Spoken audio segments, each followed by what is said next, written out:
Should be working now. Hello. Mm. I'm not getting any sound on my phone.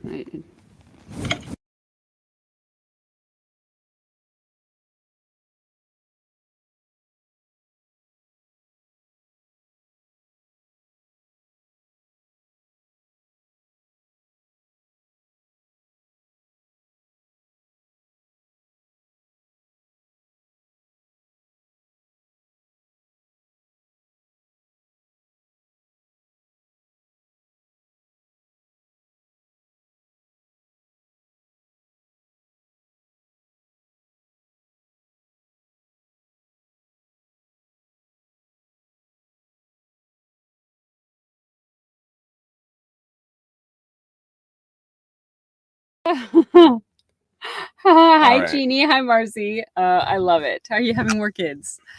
Is it can? There Okay. we go. Hi, Jeannie. Hi, Marcy. Okay, can you hear us now? I hope you can. If you Can can now. hear Okay, us, yeah. we can now. Okay, good. Good. Hold on. And I'm just Your gonna... hair looks like a disaster. I know. It's called wind. It's been very windy here in... Asking for my mother. Well, my mom, we've had this conversation many times. I'm not the one to have the conversation with. This is the man right here. I'm going to just defer to him. There you go. No, leave it. I don't want that. He doesn't want a man bun, Daddy. That's worse. It's much better. No. What do you hear? Anything? Hear anything out of that? No. I love it. Yeah, try Okay. this. So I see we're trying out our StreamYard. Christopher got a Christmas gift. Hey. Or this is his Christmas gift, a Yeti microphone, fancy blue. And so we're just giving it a try. And StreamYard is way faster than... I'm not seeing the comments are really delayed on here, but also probably because we're in the group and the page. Who said your hair does that? I can't hear anything. Do you hold it? What does that mean? Hello, I'm a talking snowman. You're a talking snowman. Whoa, that's real cool. Hello, I'm a talking snowman. I mean, the talking snowman could get cold. I don't know.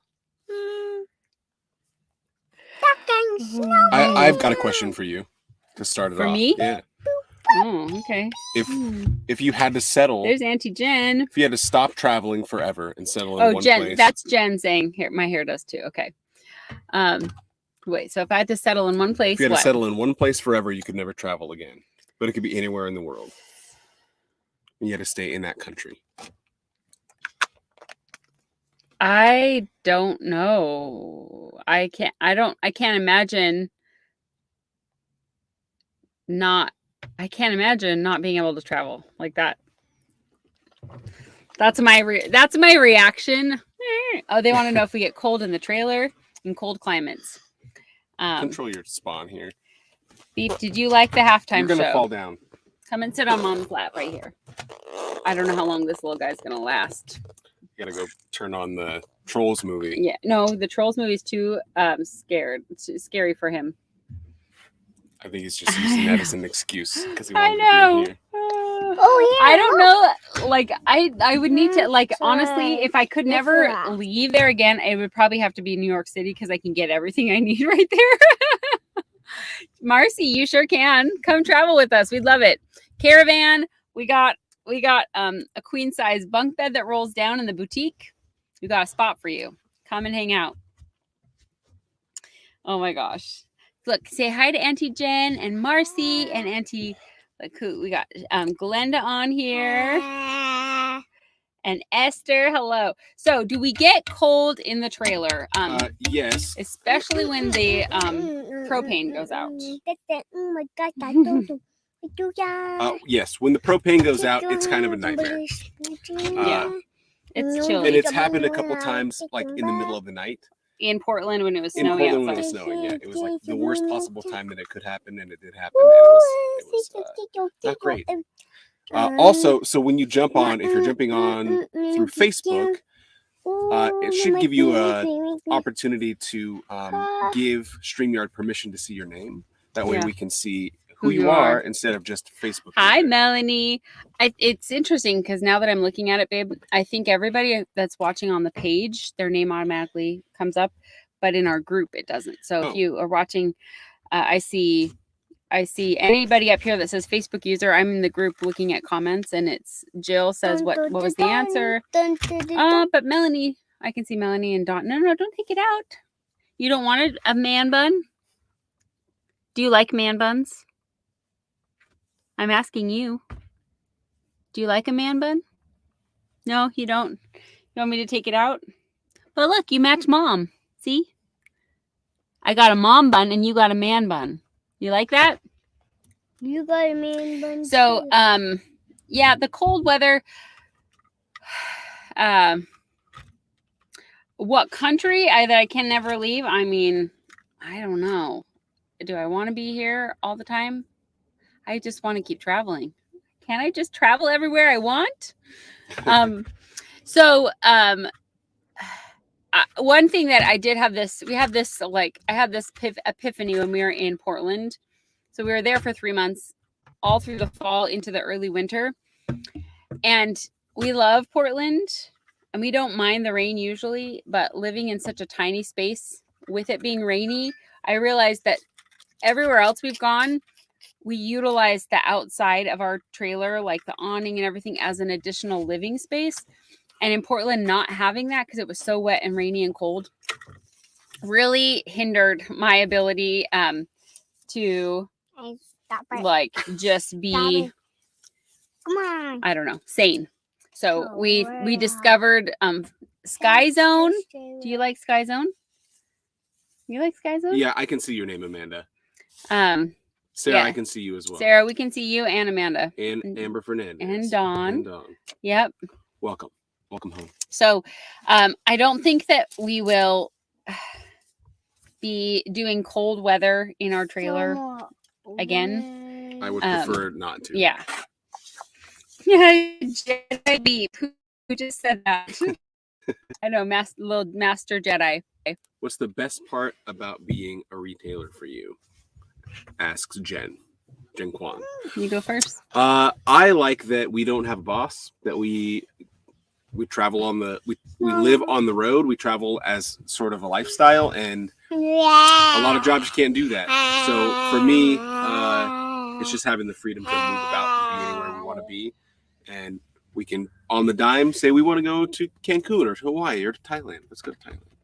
Okay, let's go. Okay, I'm going to answer Jen in a second, but I'm going to finish answering Amanda.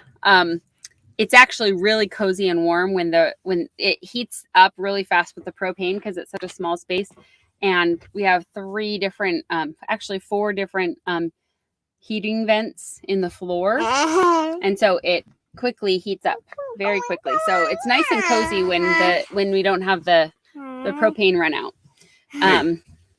Should we go watch a movie? Popcorn? On your phone? No. Okay. And then for Jen, I think one of the best parts for us about being Lularoe retailers, again, is the travel. Like, I like that on a whim, we're in Vegas and we decided to stay an extra day, and we can. And then we are heading to Utah last minute because we were going to go back to California, but then we decided to go to Utah. And the beauty of that is that we have so many friends to connect with everywhere we go. Not only family, but there's friends. Like there's a whole in our Lularoe retailer community group, there's a whole album of all the states. And you can go find who lives in that state and who you can connect with. And if we want to do takeovers, if we want to meet up for dinner, if we want to, whatever it is we want to do, we have friends all over the country. Not to mention all of you guys, all of our friends that come and hang out with us and jump on, live sales or that we get to hug in person. We love that so much. So I think for me, honestly, I think it's just that sense of freedom. Going from, Christopher and I both worked in the traveling, touring industry before. And so we were used to touring, but on somebody else's time schedule. And also, we didn't get to pivot and like if we wanted to stay somewhere a little longer to check it out, if we liked a city, we didn't have the freedom to stay. You know, you had to get on a bus and leave town. Sometimes, like I've said before, we never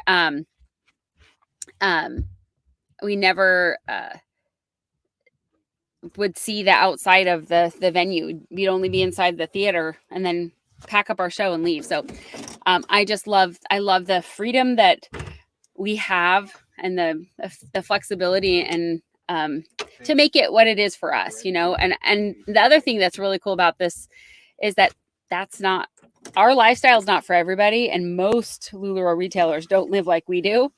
You know, a lot of people you know, just are work from home moms, or they work full time and Lularoe is a side thing. And so that's the beauty of it for us is it can be what you want it to be. Favorite tourist attraction, and how do you store your clothes? How much can you have?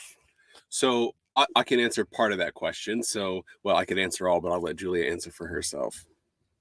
As far as how much can we have, it all depends on the weight of the garments. So we have a total, like a maximum weight that the trailer can be before it's no longer legal to drag it around on the road. So we have to keep it under, I think, like 28,000 or something like that pounds. And we're under that, but yeah, sometimes it's close when we get new orders and stuff. So, well, I think you're asking about how I store my clothes and everything. So when we upgraded our trailer, we went from a 32 foot with no closet in the bedroom, and the bedroom was small. One of my major things when we were looking for a new trailer was an actual bedroom that I could walk all the way around the bed. I wanted closets and drawers built in. And so we have that. So I have downsized a lot. I used to have a whole bedroom that was my closet. Hey, I downsized yesterday even for you. And I've downsized my shoes a lot. My shoe collection, it's a surprising amount that you can fit. I mean, it's a surprising amount that you can accumulate. Hey, ladies, rein them in. I know. What's your favorite tourist attraction we've seen? I know there's a lot of questions rolling in. We're going slowly. You know what? My favorite tourist attraction that I've ever seen, I didn't see it with you. The Pyramids of Giza. Well, you need to see it with me. You're invited. Okay. Let's go. We did on a drive. We were visiting Amber Fernandez, and I think we left her in Montana, and we were traveling to Omaha, and it was like an hour and a half out of our way to go to see Mount Rushmore. Neither of us had ever been. And so we were like, why not? So we popped down and saw with Atlas. We went and saw Mount Rushmore. And then also on that trip, we went to Niagara Falls, which was gorgeous. So beautiful. So we need to go back, because when we went there, they were doing construction. So we couldn't Mount Rushmore, they were doing construction. We couldn't get as close to the carvings as we wanted to, as you normally can. Kimberly. I just saw your comment. Okay. Will you still travel once you start school or homeschool? I don't know. It's hard to think that far in advance with any level of certainty. So at the moment, I mean, there's plenty of options. There's a lot of kids that are still remote learning anyway. Yep. So it's kind of like the norm now. So this is another thing that we've thought about it, and I feel like it's like when it's time and we cross that bridge, we'll know. We kind of do a monthly check-in to say, are we liking this? You feeling okay? We're still going to do this for a little while. And I think at some point we're going to have to make that decision with Atlas. Like, he is such a social kid. He loves friends. He loves other people. And so I think he would thrive in a school setting, but there are also a lot of other families that are doing what we're doing. And so maybe finding a community that we would kind of co-travel with other families, or find pockets of people that are also homeschooling, and you can have like meetups with the kids and things like that. I just think or do some sort of a charter school or something that we would be able to like connect with communities around the country would be ideal. And Atlas really is like, if you've met him, he's like Mr. Social. He's Mr. Social. He's never met a stranger, and I can drop him into any age group of kids anywhere, and he just jumps right in and gets along. So, like you did today on the playground. Yes, I took some good pictures of him on the playground today. Okay, and Amanda, yes, we do have spare propane, but somebody stole our spare propane tank. So we need to. What is it with? We're just too trusting, I guess. Okay. Naive. Get an electric radiant floor. Whoa, that sounds amazing. How do you balance workday when home is work and work is home? So this is another reason why we got this trailer. Why we upgraded to this, because our boutique space was so much smaller that work moved into our living space. And so we wanted a space that we could shut the door and be home, and have the convenience of work coming with us, but there's a door between. Because even when we lived in a home, when we very first started Lularoe, we were in a smaller home in California, and our master bedroom was the biggest room in the house. And we had our bed on one side and our inventory on the other. And so it literally lived in our bedroom with us, which we made work at the time, but it really, I feel like quickly, it's hard to just like turn work off when you just need to go to bed, like just ask this guy. Sometimes I'll be up at all hours of the night. He's like, put your phone down. It's easier for me, I think, to turn off the work and lay in bed or go and play. But sometimes the thing with shipping, for example, is that it piles up. And because we do live in such a small space, can't afford to lollygag too much. You got to get it out before it clogs up the whole system, Yeah. Glenda, I just saw your comment about you're in channel view. Is that what state are you in? Remind me. Channel view, because we'd love to meet you. We had a lot of you guys comment and want to do or interested in doing a pop-up, virtual or in person. Of course, we're going to look at our schedule, and if we're traveling your way, we would love to absolutely do in person, because we want to meet you, we want to see you, we want to friends and atmosphere. If you've never been to a Lularoe in-person pop-up, it's so much fun.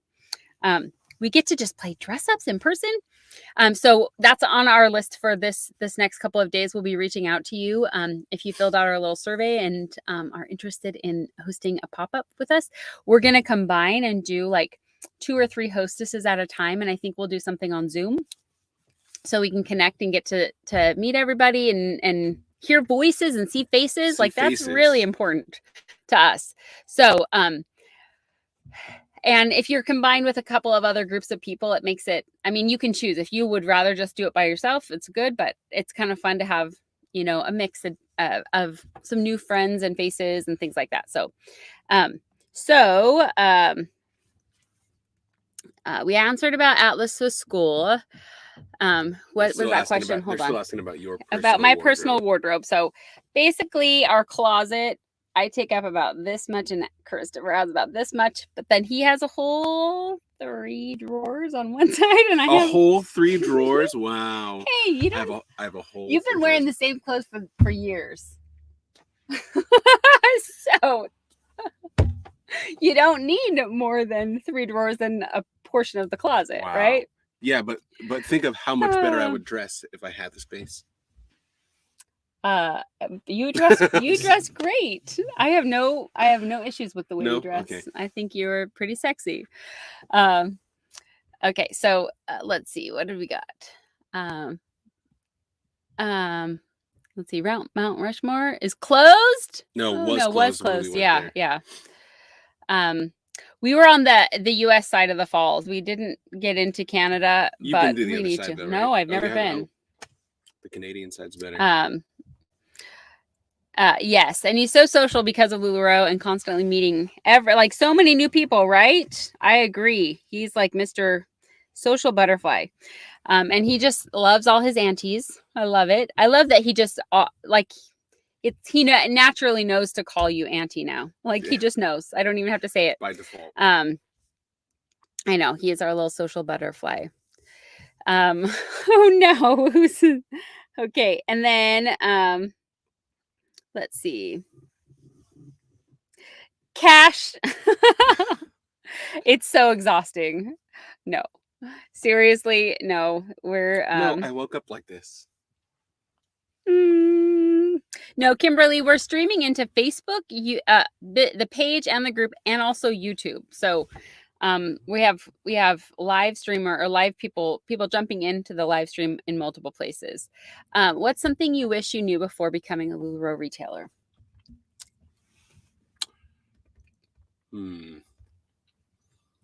I would say like it's been a personal journey of like growth and confidence for myself.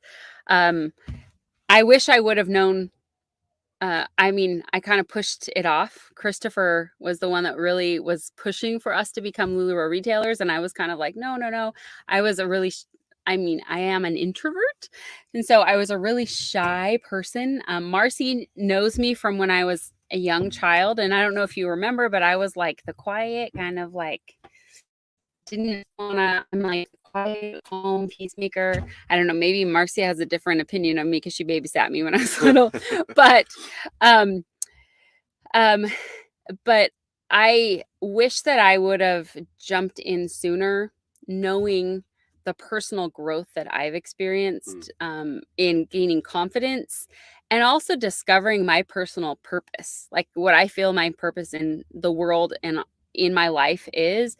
I feel like I've found, I mean, the gorgeous clothes are an aside, but community, this connection, having the ability to lift other people and inspire and help other people. Like I always felt that inside of myself, but I was timid and shy and nervous and not very outgoing. And honestly, Lularoe is what has helped me. Like I've shared this before sometimes, but when I first started Lularoe, I did not want to go live. I didn't want to do it. I was like, I was like, I'm not going to go live. No, no. And his sister, Crystal, started with us too.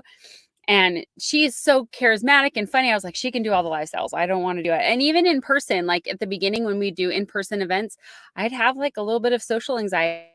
I was so with me with this like minor panic attack right before a pop-up would start of like, oh my gosh, I got to talk to people and I got to, and Christopher just was a perfect balance to help me with that. And I've just learned. And now for me, one of my biggest things that helped me get over that is that, and I've shared this with a lot of team members as I've helped and coached people to do their business, and to like that this is a part of this is an opportunity. And I realized by me being so afraid and nervous, it was me like making it about myself when in reality I had the opportunity to help somebody. I started, I'd go when I would choose to go live, I'd get a message from somebody. I'm so glad you went live today. I needed to hear your voice, or I needed to hang out with my friends today. And getting those kind of messages made me start to realize like I was making this about myself when the way to cure my anxiety about going live was to focus on other people.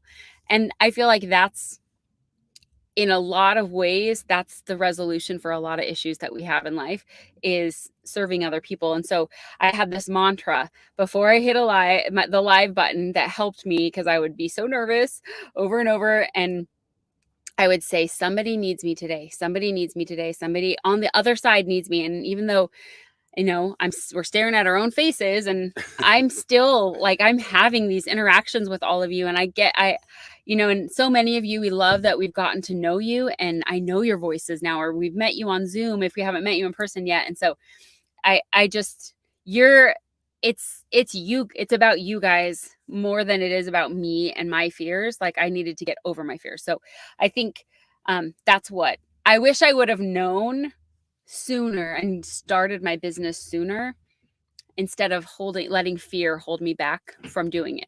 So okay. And that's probably a lot of questions. Cause he has a bazillion cousins. He sure does. Marcy, I love it. You're by okay, Glenda. You're by Houston. We're going to be coming through there soon. Who said they've never been to a pop-up? Hosting. Jill says she's never been. I thought you have. I've talked to Emily Rinalda about it. She told me you've come to her pop-ups before. Michelle Maxwell said, I feel like I heard you say Christopher has some other venture under True North. What is it? What's your other ventures? Oh, hi. Hi. Well, I've been talking a long time about creating a podcast, and I haven't really until recently dialed down really what that looks like or what the topic would be. Stop it, Daddy. I'm asking you to stop, son. You're crazy. And Great. the very question about like what is my purpose has been elusive to me, because I am all the things that I am. I'm a father, I'm a husband, I'm a business owner, all these things. But what is my purpose? And it wasn't until recently at a Lularoe Connect tour stop where somebody said, if you're struggling with depression, then the best thing that you can do is be someone else's shoulder to cry on. If you don't know where you're going, the best way to figure that out is to help somebody else find where they're going. And so that was the nugget that really stuck with me. And so I think this podcast that I'm intending to launch here is about talking to people who have discovered their purpose and about their journey to get there, and what tools they use to achieve that, and where they see themselves going in the future. So it's kind of a biopic, almost biographical sort of interview about discovering your purpose. So Cash, responding to you about talking about handling negative press. It is my actual family. But also just Lularoe is such an important community to us. And so my biggest tactic is to ignore it and put it down. There was when I did let it get to me, and worrying got me nowhere. And I, in regards to certain, what are those called? Trolls. No, yeah, well, trolls and documentaries.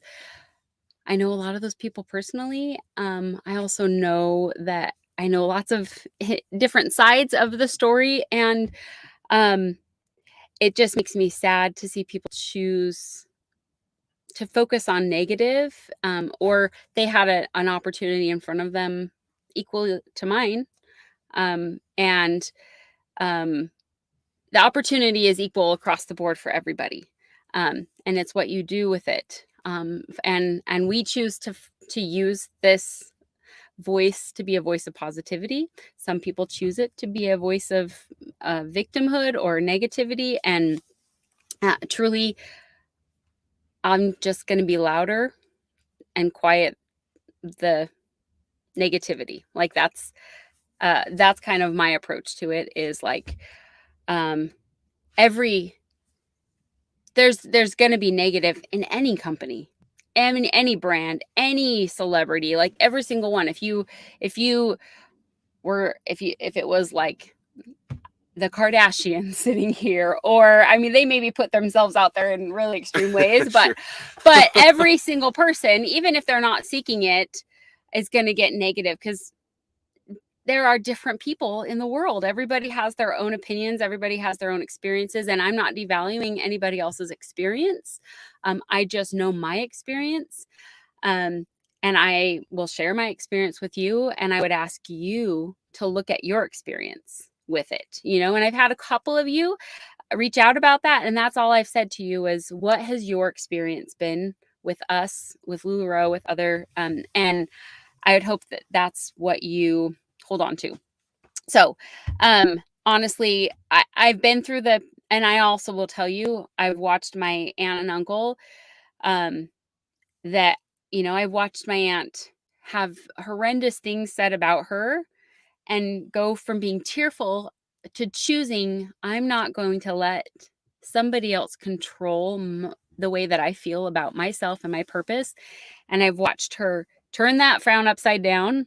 And literally from like night and day, come bounding down the stairs. Okay, today is a great day. What can we do? What can we do for somebody else? Like, today is a great day. And so I've learned I choose. Like, Atlas recently has been on this kick where he's saying, Mom, you are making me sad, because he asked for something or I wouldn't let him have something. Mom, you're making me sad. And I said, I'm not making you sad. You are choosing to be sad. You are allowing yourself to be sad. And I'm just trying to kind of help barely like teach the concept of mindset that you get to choose. You have complete freedom and control over choosing your mindset of how you approach something. And that's something I feel like the daily gratitude has like completely changed and altered, specifically the negative talk. If I am going to focus on that, that's what I'm going to feel and have in my life. But if I'm going to focus on all of the amazing things that I get to have in my life, the people I get to have, the places we go, the experiences we have, the life we've created, if I focus on gratitude in that sense, that's what I'm going to receive back in abundance. And so I'll just kind of, we can move on from there, but I appreciate you for asking that question candidly. What made Christopher know this was right for us both? Oh, thank you. I saw right away, because Julie and I both worked at the Lularoe home office in the corporate side for, was it a year? We were there 9 months total. 9 months, so not quite a year, but very quickly in that time, because I was running events, and at those events I'm interacting with retailers and picking their brains about the business and gleaning information from the trainings and stuff like that were happening from the stage that I was a part of setting up, but I was an audience for that. And then when it's not just it stopped being just a gig for me, and it was through just interacting with other retailers and stuff that sort of made me realize that I could work and toil for 12 hours a day doing stuff on the road, or working on a TV show, and I could make as much as I did in a full day of work in a couple hours going live, or in a week of work. Sure, in a week of work. So for me, it was just like, what do I value more? Do I value my time, or do I value the sort of sorry, distractions?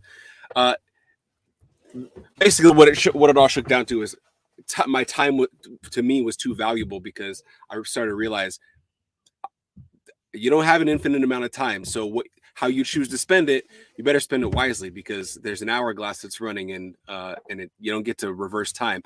So yeah, it was just about getting time back, and as far as in terms of like financially, this business model has really worked for us. And that, for me, again, when it first started to click for me, some of it was the mindset stuff, and the other side was the function of the business, how it works, and just how viable it was, and how it just seems silly for us not to do it, Yep. Yeah, he definitely saw this opportunity, and I was like, Daddy, can you help him? Yeah. I was coming from a place of fear again. Remember, I was like the nervous, like shy, quiet. I can't do this. And again, I had done this for years with Deanne, but Deanne, she's this charismatic, outgoing person. I mean, we don't go to a meal anywhere or travel anywhere without her stopping and talking to somebody and just connecting. She's so good at that. And Christopher is that. He's that way. Like I don't by nature stand in a grocery store line and start striking up a conversation with the people around me. But Christopher does, and so does my Aunt Deanne. I've like kind of learned to do that, but in a way that's giving. Like I want to connect with people. I want to acknowledge others around me. And before I was like walking around with blinders on. I just need to get my stuff at the store and check out and get to the car. And instead I find joy in taking notice of others, even if it's just a simple compliment or a smile. And if that's Cash apologizing, no such thing as a bad question. I appreciate you opening up and asking about that. And Jan, let's see. Yes, I appreciate you. Jan. Thank you.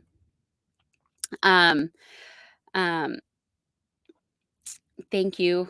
I feel like, so the beauty is Christopher and we met working together, and I think we know how to have the boundary when we're working together to work. And I mean, the crossover happens as our relationship developed more and more.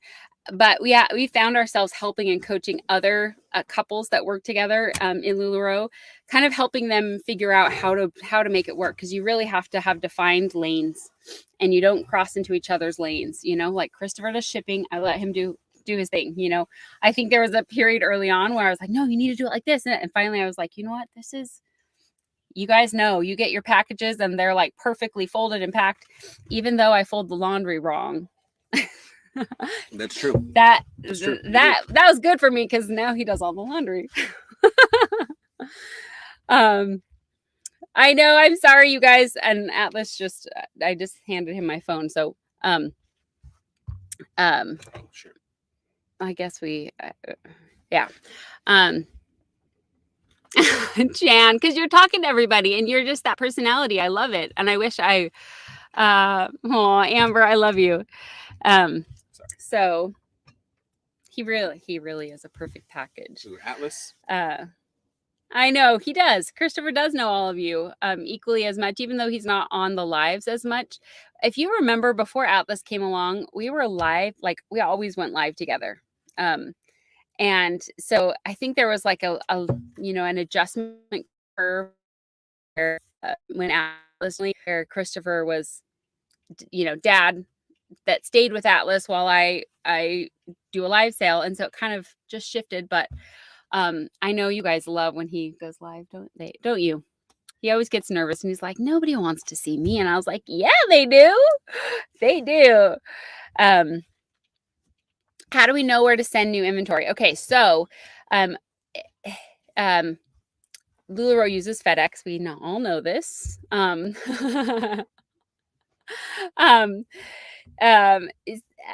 so when in doubt, I know we're going to be in a specific area if we're traveling, and I don't know exactly where. Yes, we're going to do a Drew and Christopher live, by the way.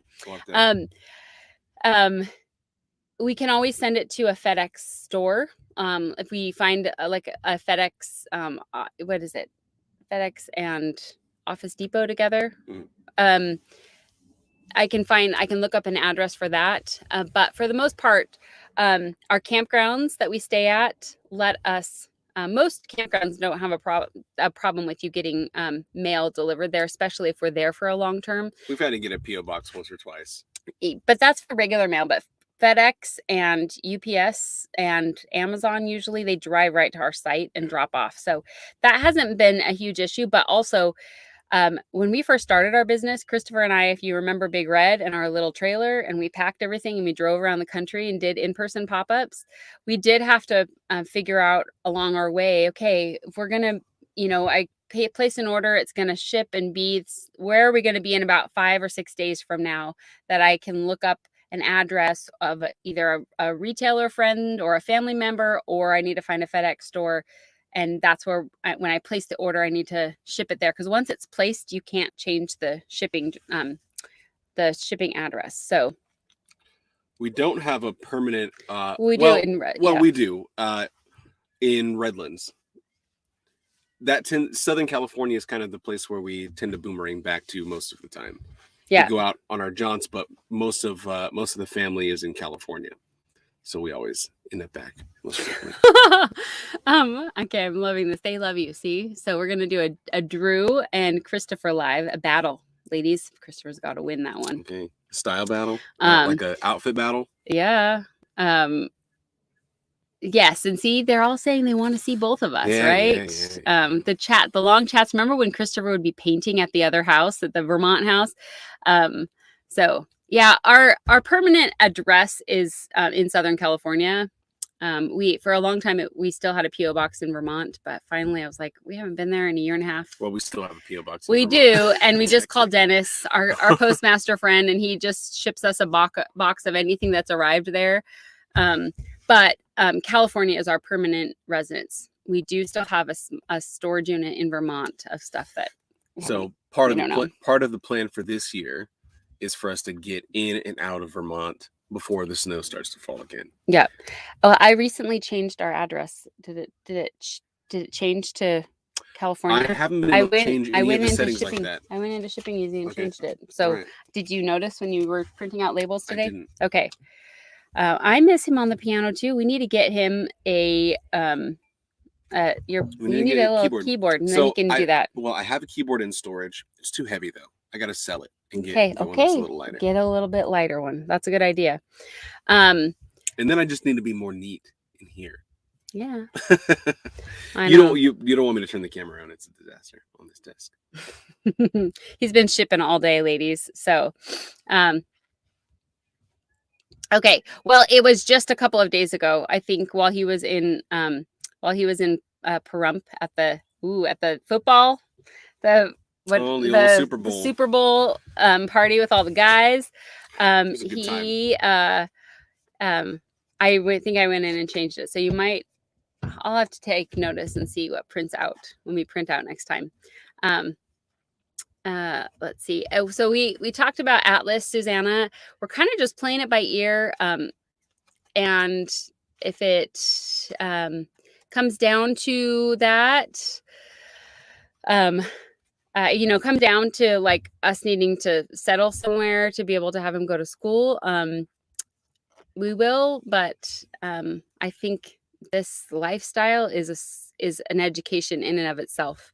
Lots of different adventures and places to go and see. The camera's turned around, right, Jeannie? I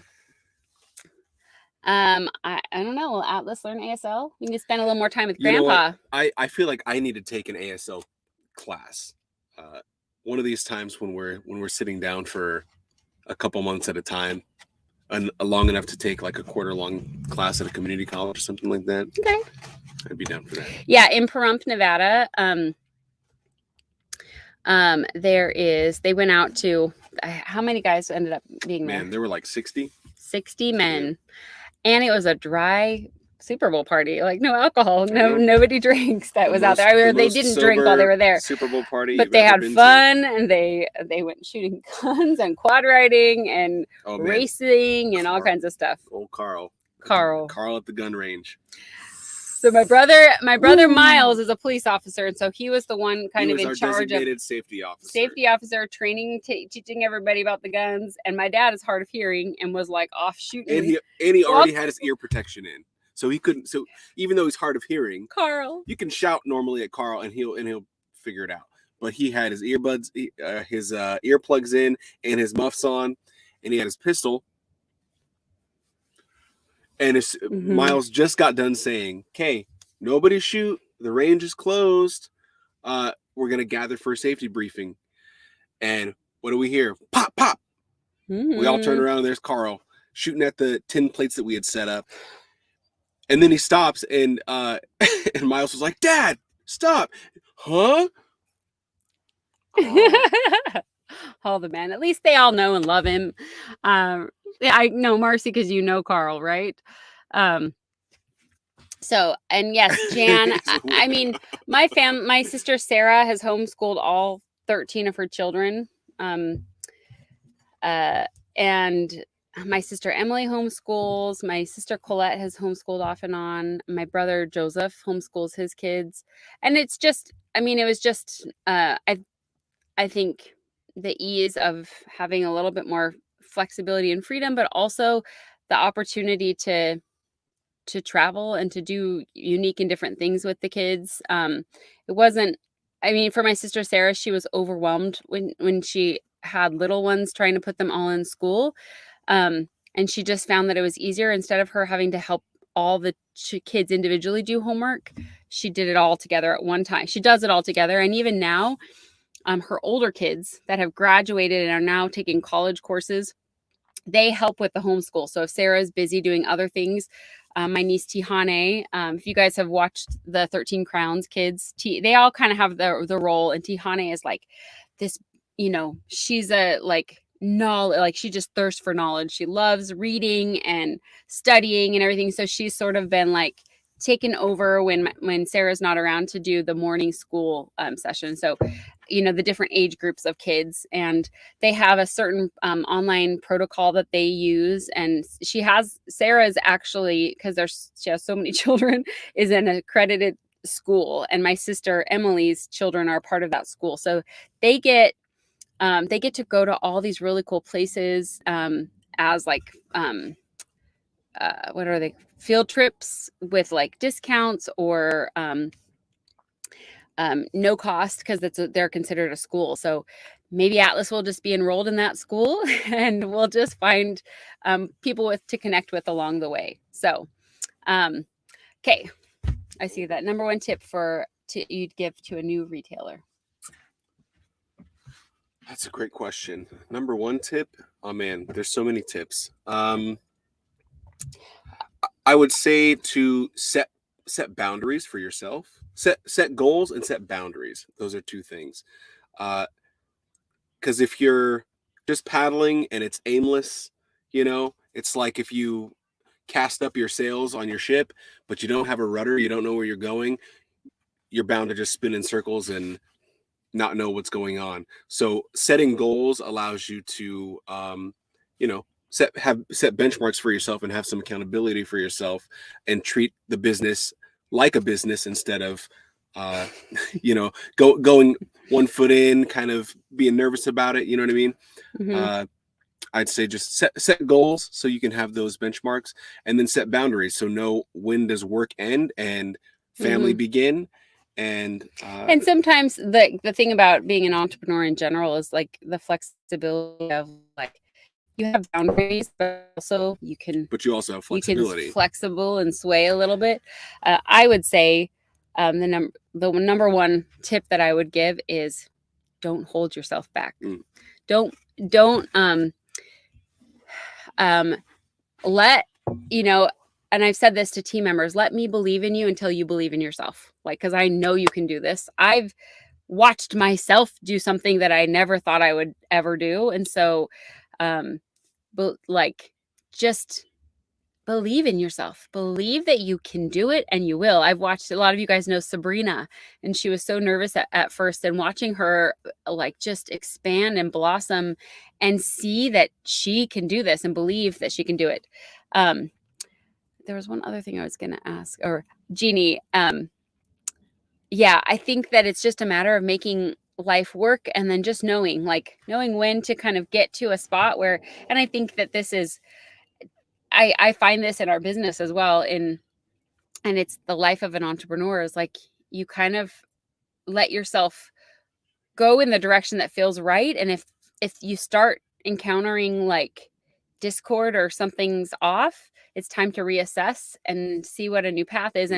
And with us, like, something might have worked really great for a while, and then maybe it's not working anymore. And so it's time to pivot and refocus and look at what we need to change in our business, I think a lot of that is about surrendering your ego. Yes, absolutely. Do I have brothers?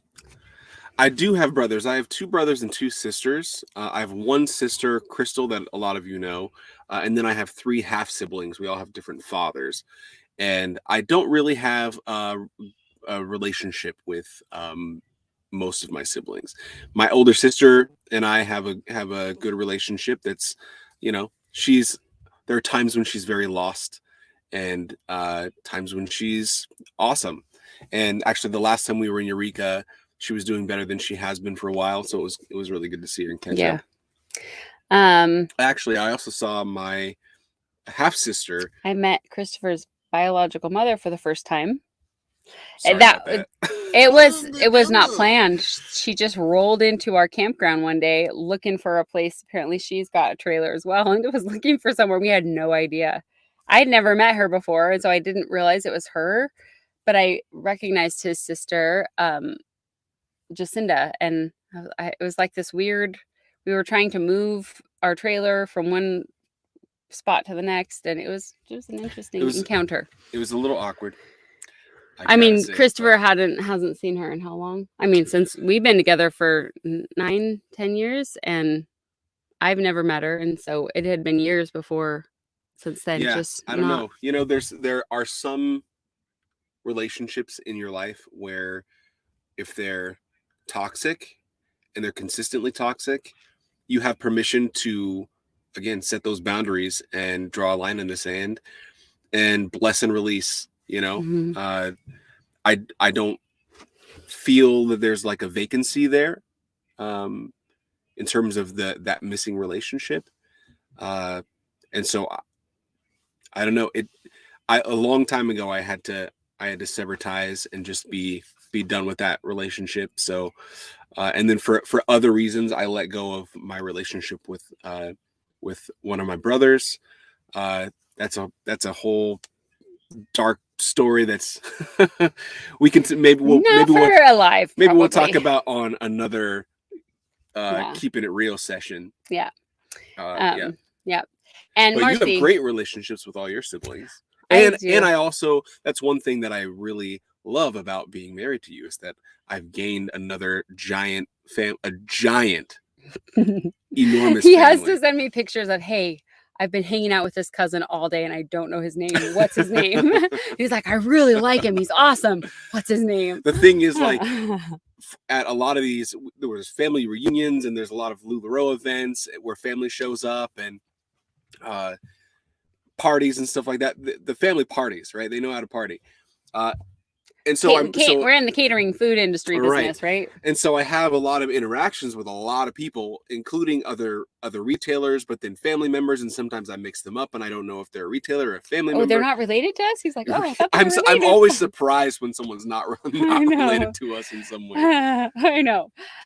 Marcy, Bella was thinking to hold off on getting married for now. So nobody is engaged yet. My mom is like freaking out that she doesn't have a grandchild married yet, which I'm like, Grandma, it's okay, slow down. And are you guys team leaders and have the Zoom calls and help the retailers you work out with? Yes. Yeah. Yep. Yeah, we have weekly meetings, and we have weekly, and Lularoe also has weekly trainings as well, that we encourage all of our team members to attend as well. They're getting a lot of the reinforcement of some ideas that we plant in them, and yeah, it's great. There is no shortage of training and no shortage of assistance in the Lularoe retailer community. It's really easy to find answers that you're looking for. I'm reading ahead, reading questions. Yeah, honestly, the thing about that I think initially attracted a lot of people to Lularoe is that, and actually in our training, we have, I've mentioned Danelle Delgado before, you guys. She's amazing.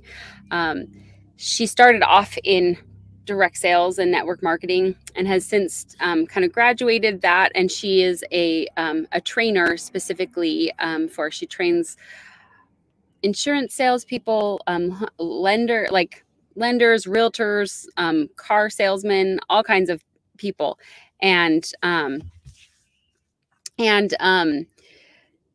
she was sharing with us today, like, Lularoe is the one that is like such a unique business because it's a business that you actually can make money in without having to build a team. So it's not really the definition of an MLM.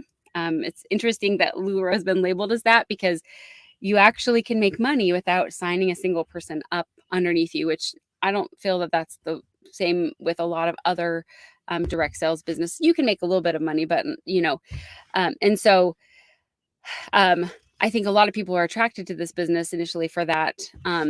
And I think for us, that is the side of the business that we thrive and love, because we love to see other people reaching their goals and watching them develop. Like when I can see somebody that is experiencing the growth that I had, like that it makes me teary eyed, and like being able to cheer other people on is huge for us. And so we love that aspect. We love that we get to, on a weekly basis, we do trainings with people and one-on-ones. We've flown out and spent time with team members so that we could help them, coach them in their business and things like that. So it's super huge. And Marianne, yes, I'm reading yours, and I think that is if you've caught any of our lives when we read the scrolls, and you dive into what that means. The book is called The Greatest Salesman in the World, and there are 10 different scrolls that are like sort of like mantras that you read through.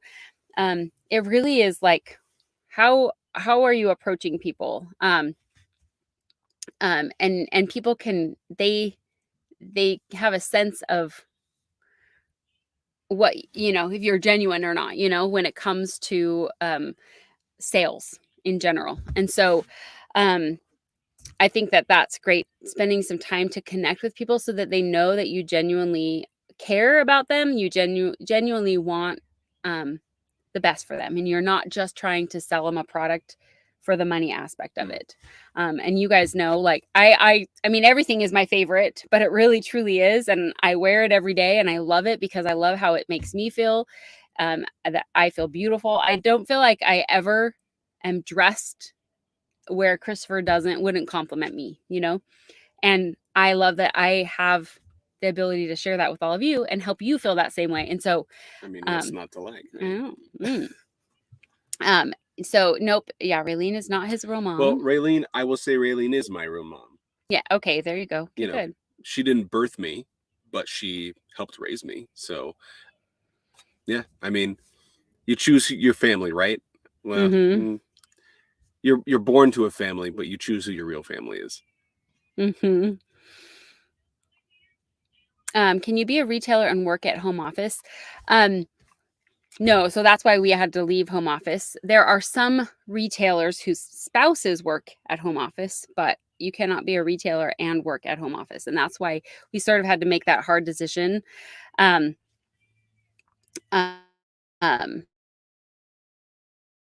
the thing was, and when we sat down and had a meeting with Deanne and Mark, basically letting them know we wanted to be retailers, I was so nervous because they had Deanne had reached out to me to say, I need you to come and work for me. Like, I need you.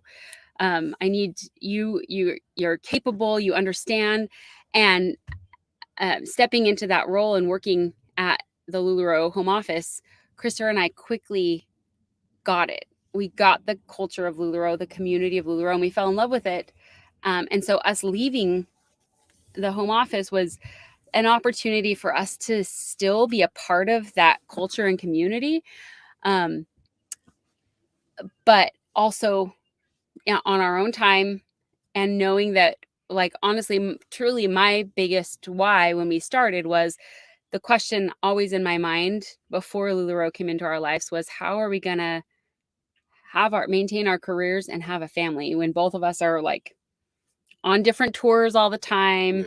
That was our job. Like, it was like, you almost get caught up in, okay, I got to find my next job because one tour ends and you got to find another one, or one TV show ends and you got to find, it's not consistent work. And so trying to maintain the balance of that, and then thinking about having a family and how does that happen? And even when the work is consistent, it's very demanding of time. Yep. So it's like 16-hour days, and like I'm thinking of a kid in daycare for those long of hours, I would be paying out in childcare what I was working. And so it was ultimately like our biggest why, or my biggest why for this was, I knew this was a way for us to be able to start our family. And so Atlas was like, being able to announce that we were pregnant with Atlas was like my biggest achievement of my why. And still every day, the fact that he gets to have mom and dad both here.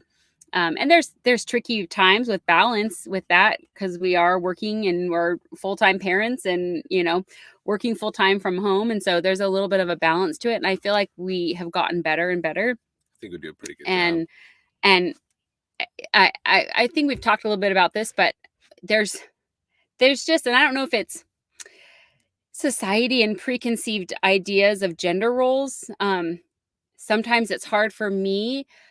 I feel a sense of guilt if I'm working and Christopher's with Atlas, because I feel like I'm not being a good mom. And then he, on the flip side, feels like I'm just hanging out with my son, having a good time, and you're doing all the work. I feel bad. And I'm like, okay, we both need to negate each other's feelings right now, because our livelihood is being cared for and our child is being cared for, and we're both here for it. And so we, you know, it's sometimes the feelings still come up because mom guilt is real, and, you know, wanting to make sure that the family's taken care of is real. And we just know we are a partnership and we're a team and we make it work. So as the Julia and a relative, do you ever feel kind of like a celebrity? I am just me. I'm just Julia. And I've worked with celebrities before, and I'm always like, there's a couple of people that, okay, so for instance, whoa, what did you get? What'd you find? So there, Are you done with this? Jack Black, I'm going to tell you this story about celebrities. Jack Black in particular, when I worked with him on Yo Gabba Gabba, he was like the directors. We only had him for one day, and we had to shoot like a week's worth of scenes in one day with him. So that meant 1 to 2 takes max. Hey, Hey, we have to turn it down anyway. you got to turn down if you're going to hang out in here. Hold on, mom's telling a story, and nobody can hear the story because that's real loud. All the way. Thank you.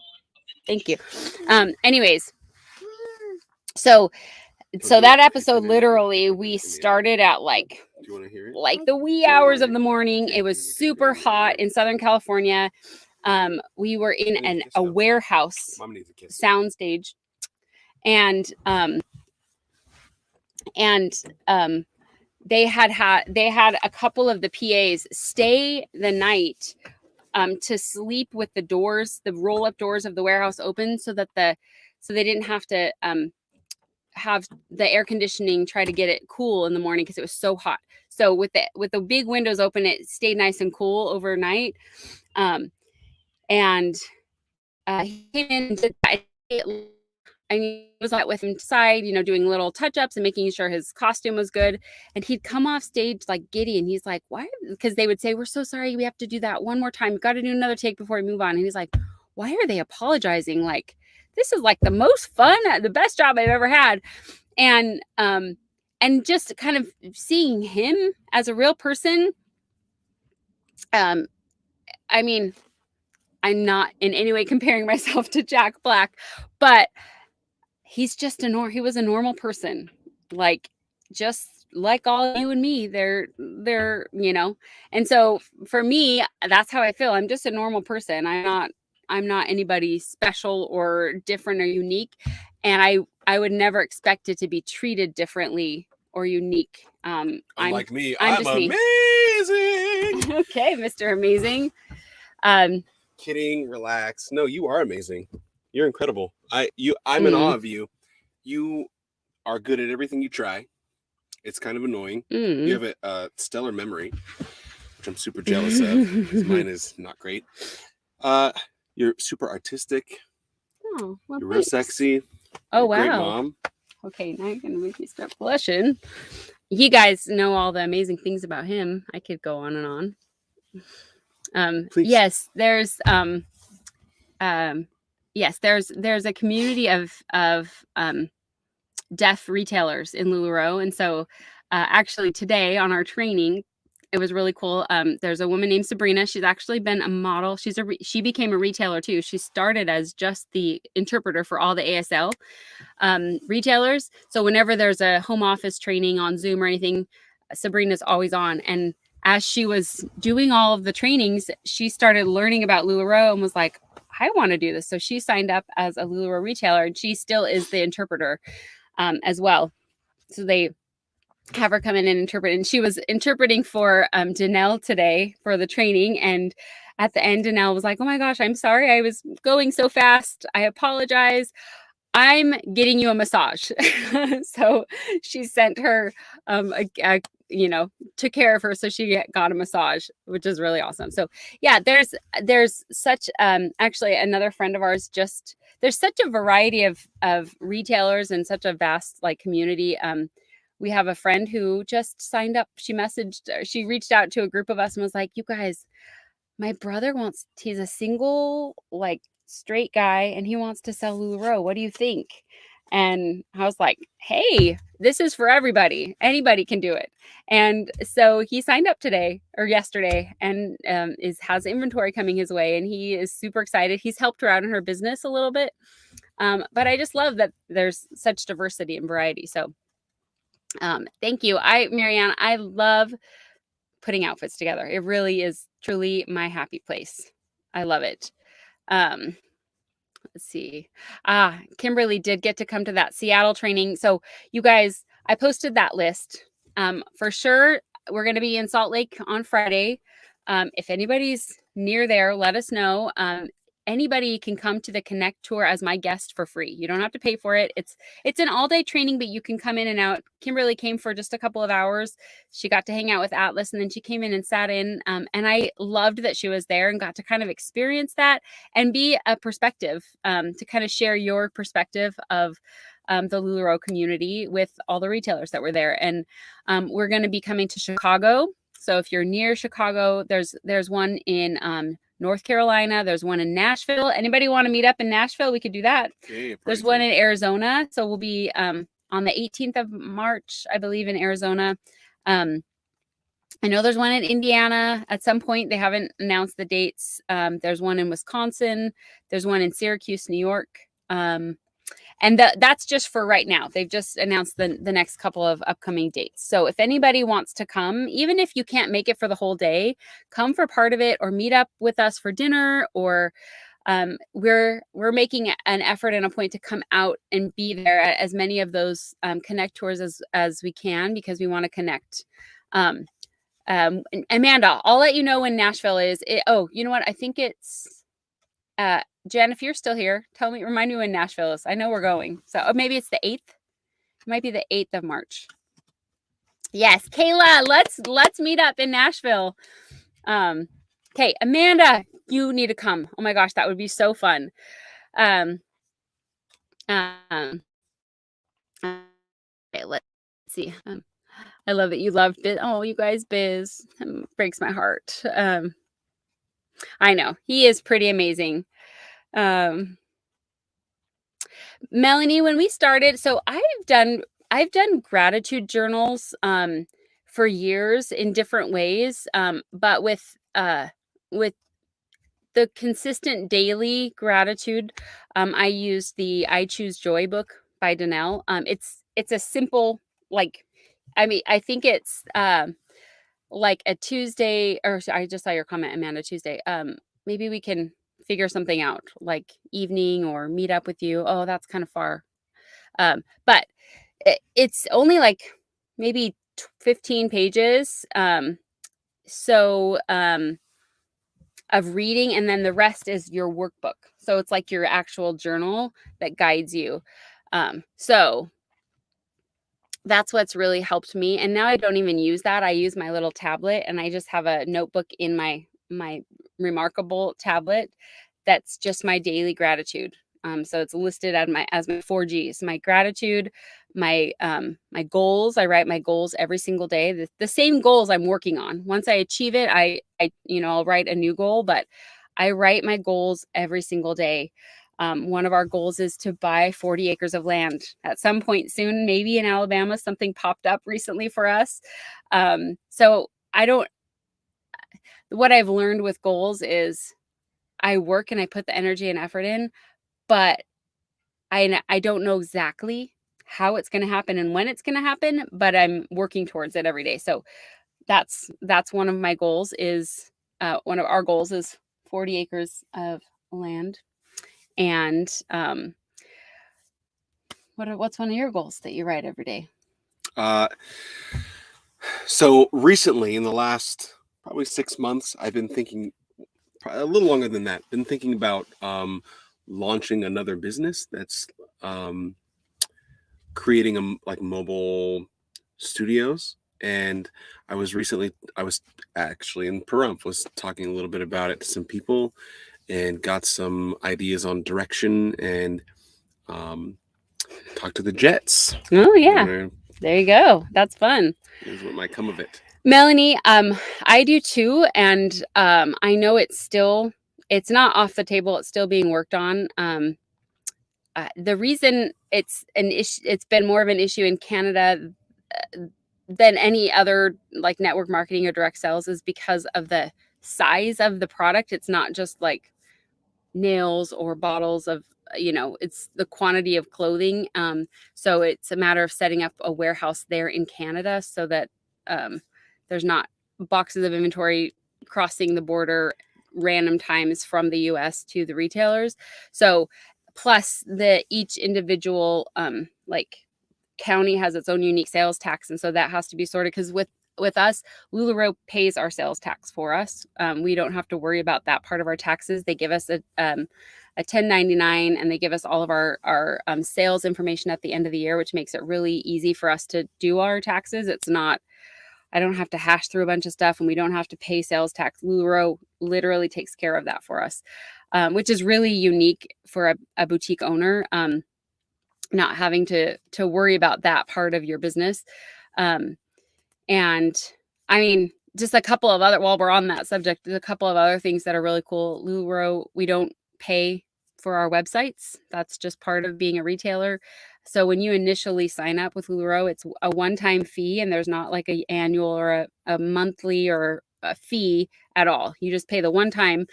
And then you need to pay, in order to stay an active retailer, you need to sell 3 items over the course of 3 months. In order to stay an active retailer, which is pretty awesome. So if you need to take a little bit of time off and, step away from your business, it makes it easier.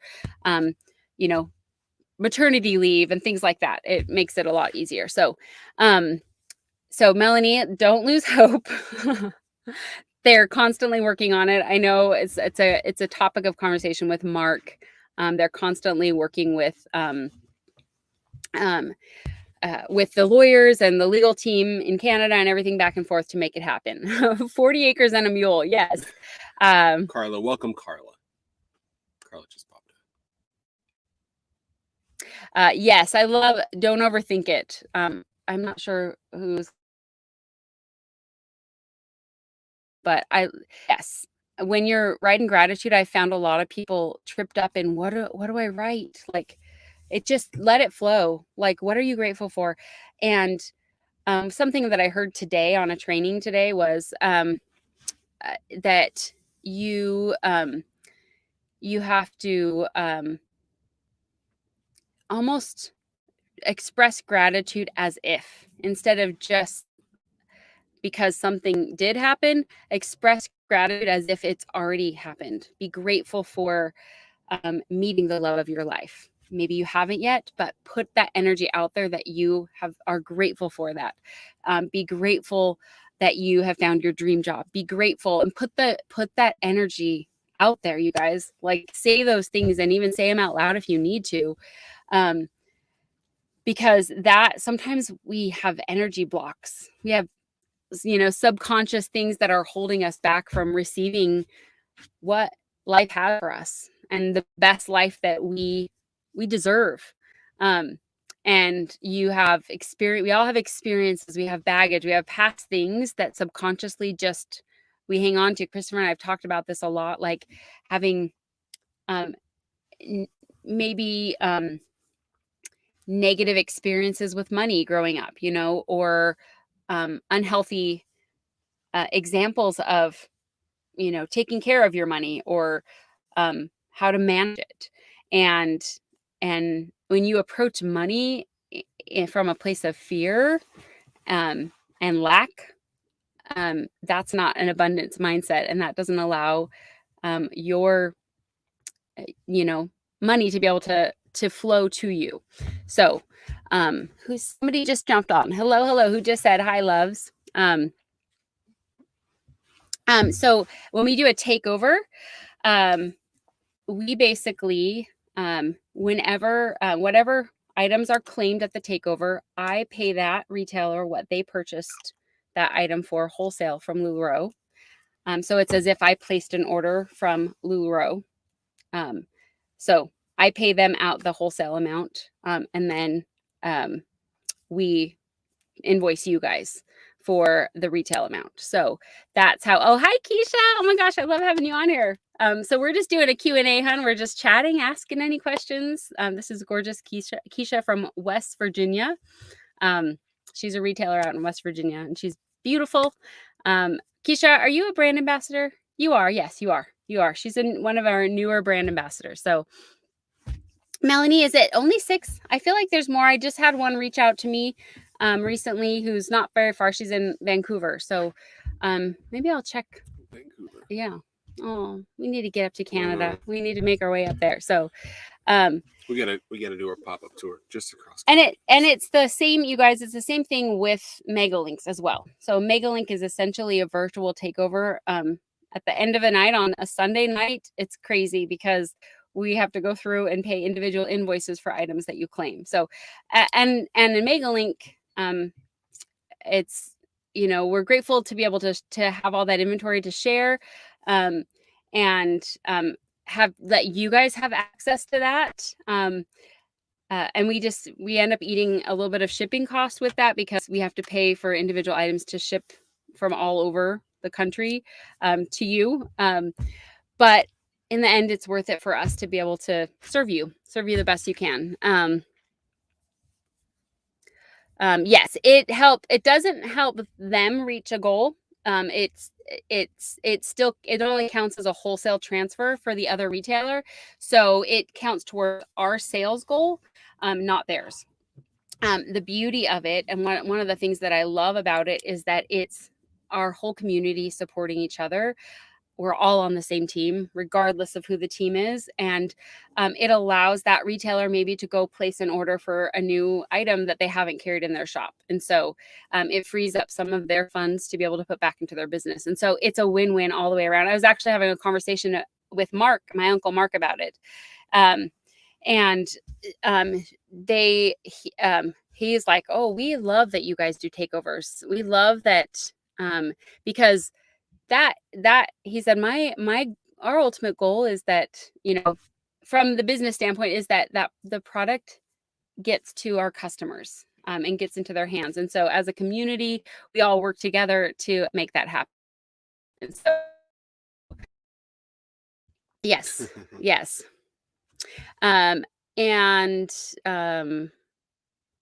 see, what else? Some other. Marianne, thanks for hanging out with us. Yes, we'll get ourselves to Yardley, PA soon, I promise. We're hoping sometime towards the end of summer to get up across the north to Vermont, and then we'll come down maybe early fall. I think we need to be in New England for fall this year. I agree. So we're hoping to be out there sooner than later. I know. And so I love the takeovers because it is like truly treasure hunting for me. Like me, I get as giddy going in there and finding stuff. And I feel like I probably have a more obscure knowledge of a lot of the style. Like I know there's certain Nicole dresses that were launched for a fundraiser for my cousin Mark's daughter, Kennedy, who has Rett syndrome. And it was early on in Lularoe, and they wanted to help them to be able to get a van that was big enough for her wheelchair to go in. It was a shift in she had digressed and needed a bigger wheelchair, and they couldn't afford that. And so Deanne said, let's do a fundraiser for you. And they made a certain grouping of pattern printed Nicole dresses And it was at the time when we had Nicole dresses and Dot Dot Smile, and they were a mommy and me sets. It was different than the Mother's Day ones, but it was a mommy and me. And they were able to, like, Deanna and Mark were able to, like, give them the money to be able to buy the bigger van that they needed to be able. They have 6 children, and Kennedy is their 3rd daughter, and they needed a van that they could lift her wheelchair in easily to be able to transport them around. And she's the same age as my niece Bella, and they bring her everywhere. She's at every family reunion, every family party she comes to, and she's a sweetheart. So it's fun. Like, I've seen those dresses, and I don't think a lot of other retailers would remember that or know that that print of that dress was specifically for that launch. So there was at one of the gala events, they auctioned off the ability to design your own pattern, your own print, and you could pick what style you wanted it to be on. So Kelly's was her favorite dress is the Julia dress, so she designed her own print to go on the Julia.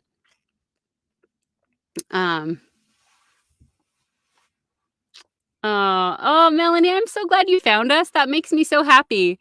I love it. And yes, the vintage Olivia skirt. Isn't that one fun? I know. And who said vintage cut leggings? Is that Cash? Let's see. I think it was Cash, or maybe not. I don't know. Okay, friends, any other questions? Did you find one? Did you find one? I love it. Any other questions for us, friends? I hope to see you, Amanda. Let's, as soon as I know the Indiana date, I'll let you know. And there may even be one closer. I think they just had a Dallas one. Dang it. It's true. Ugh. I know. We need to get, have them make sure they're doing one on a weekend. Oh, how fun. You got a Kelly dress from her shop. That's fun. With the sign tag. I love it. What color did you get, Amanda? I couldn't believe Brittany still had, like, kids maxis. I can't. Incredibles Randy's. I can go back to that same place that we were. I actually am planning to go back because Amber needs some Zoe's, and we need to see her Cassie's collection. She's got Cassie's, and I know, Melanie, I really hope so. I really hope so. I don't know that we'll bring the trailer in, or can we? I think that's going to be. I think we can. I think it gets really expensive. No, I think the issue is going to be inventory.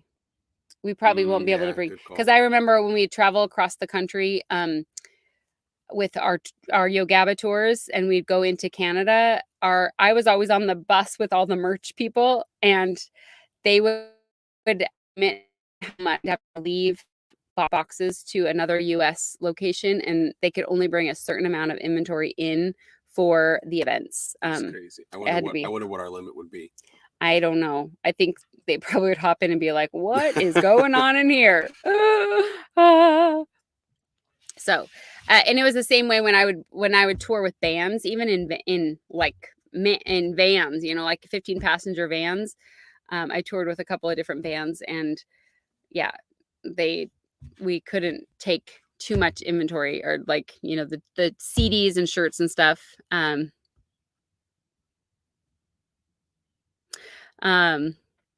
Oh, okay. We need to find a large, so you need another one. I love that he loves it. Okay, I'm sure she had larges there. She had. I mean, we may have grabbed a bunch or all of them, but we'll get back there. I'll reach out to Brenda when we get back down to California to make sure that we do that takeover. So we will. I was not a groupie. Well, I wasn't a groupie. I was the nanny / merch girl. Like, me and one other girl, we would swap. Every other night, one of us nannied and one of us did the merch. for a couple of bands, and then we did what else did I guess that's all I toured. I either nannied and merch, or I did Yo Gabba Gabba wardrobe. So I know, isn't it so fun? So okay, we're gonna go jump off and get this little guy to eat a little bit of dinner. It's 7:15. Your time zone is still set the East Coast. I know. It's locked.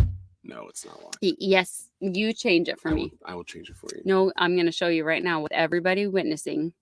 Get a screenshot. That you're my date and time right there. Date and time. Mm-hmm. It's locked because I don't know. Click the lock to make changes, and then you have to have the password. And I've typed in all of my optional passwords, and it doesn't. What password did you just put in? What password did you use? I have been stuck in Central Time Zone since we left the Central Time Zone. How did you unlock it? How do you know my password? It's the same password you use to unlock your computer. It never worked.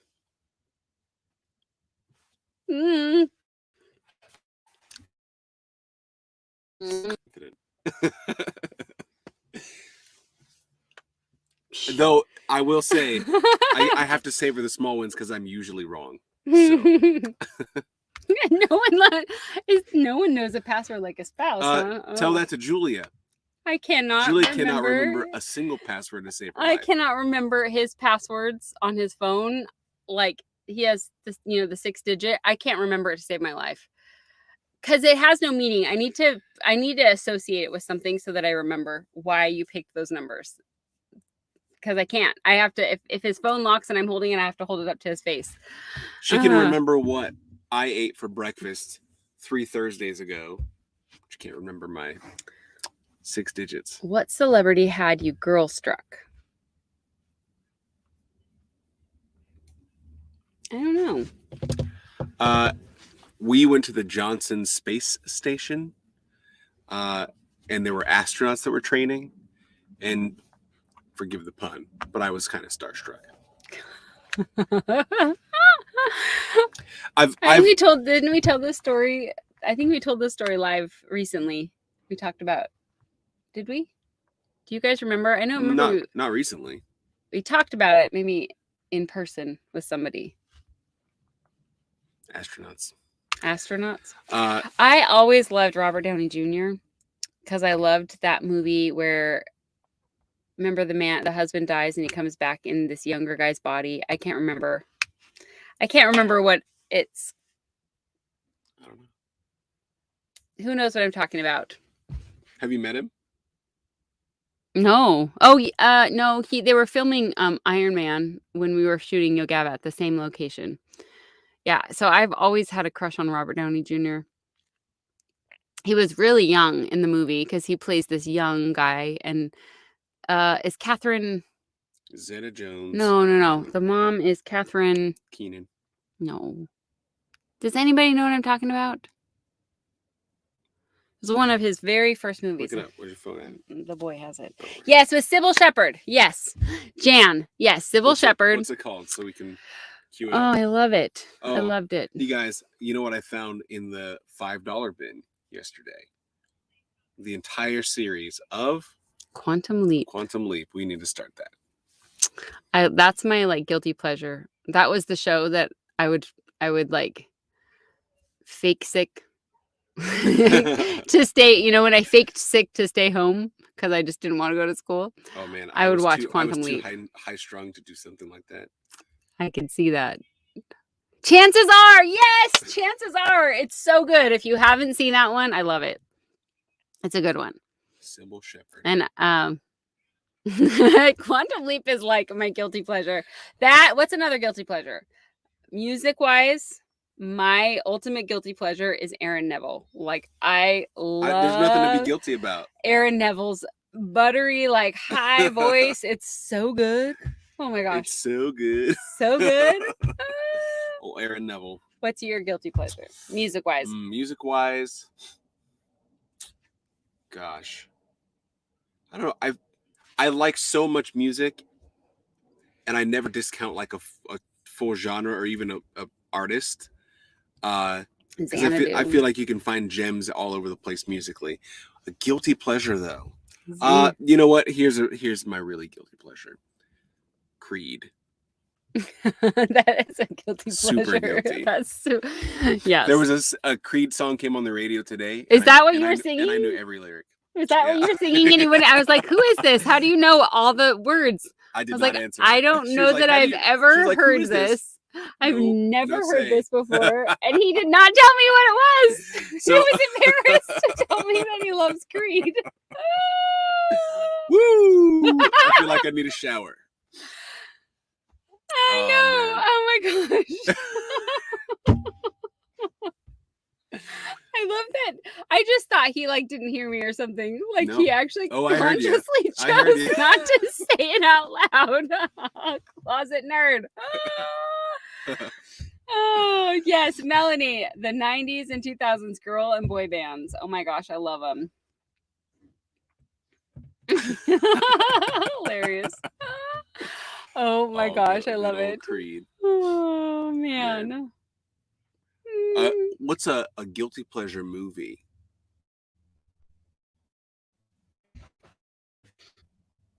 Do you have any guilty pleasure movies? I mean, chances Eyes Wide are. Shut. No, I don't think I've ever 50 seen. Shades of Grey. Guilty No. pleasure book. Nah. Did you read it?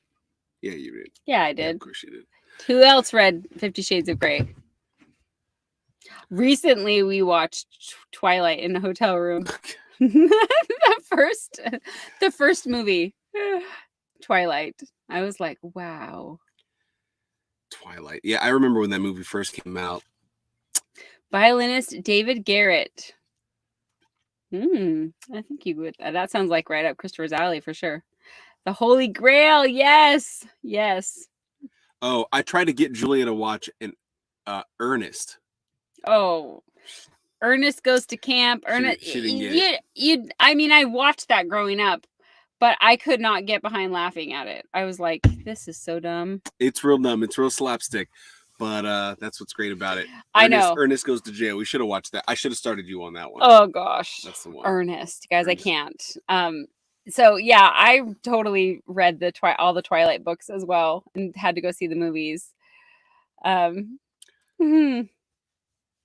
It's right up there with Top Secret and The Naked Gun. I was reading 50 Shades of Grey when I first met Christopher, and I was embarrassed. I think I was on the second book or something, and it was the first time I ever read a book on my phone or a tablet, so nobody knew what I was reading, and I could read discreetly in the airport. Ernest is my dad's humor too. This guy, you're gonna turn into Carl. Edward or Jacob? Ooh, I love that, Jan. That's totally right up Christopher's alley. Who is this? Remember the she said it's the violinist. Oh, David Garrett. David Garrett. I read them all. Dynamite. Napoleon Dynamite is that kind of understated slow burn humor. Yep. I thought it was funny. I understand the humor. I get why it's so appealing to people. I understand. It's not my speed. Because my dad grew up in a small town in Idaho and I have family members like that. My dad's side of the family. I mean, you met my Uncle Phil and my aunt, my sweet aunt, Susan is a hairdresser in a small town like that. And it is literally like that, with, all the things. And though Jared Hess is a family friend as well, who wrote and directed Napoleon Dynamite and Nacho Libre. And that's how the connection with Jack Black to come on Yo Gabba Gabba was, because he's friends, really good friends with, and he's actually related to one of my cousins through marriage. And so Moonstruck with Cher. Oh, with Cher, yes, Moonstruck. I love it. Curly Sue. That's a good one. Same thing, right? Bless her heart, right? And did you wear a side ponytail to work? Oh my gosh, it's hilarious. So silly. So silly. Spaceballs. Oh man. Spaceballs. Is that your jam?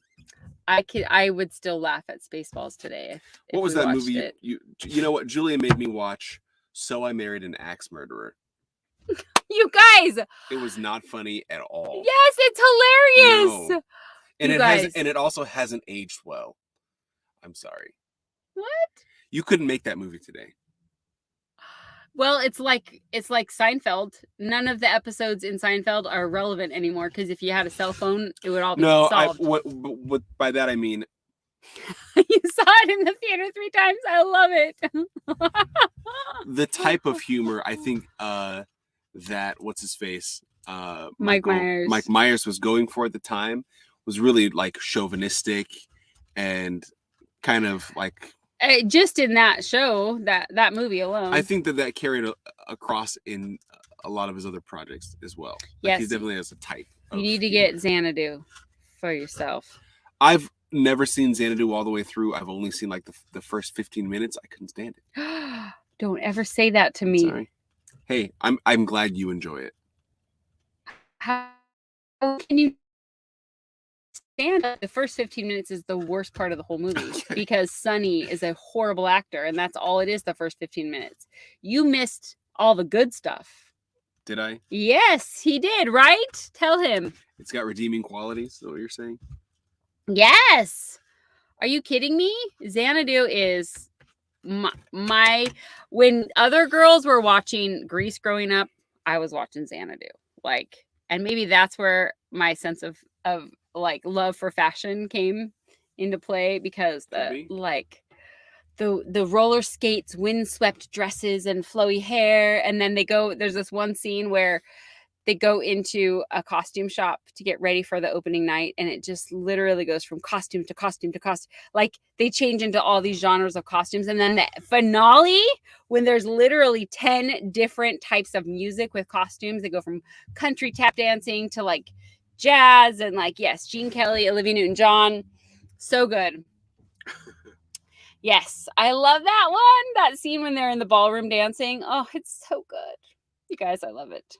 Oh, the other series I almost picked up, but it was too expensive. I didn't grab it. The Nanny, the complete series. What's too expensive? I mean, it was like $50, $60. Oh, not worth it. Nah, in the not end. worth it. Except for whose guilty pleasure grown woman crush? Fran Drescher? Yeah.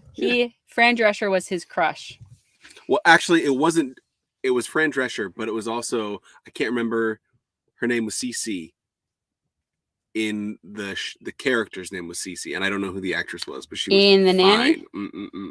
Nanny. Oh, she was fine, huh? Mm-hmm. I'm gonna have to watch this. Yeah, okay, you're invited. Okay.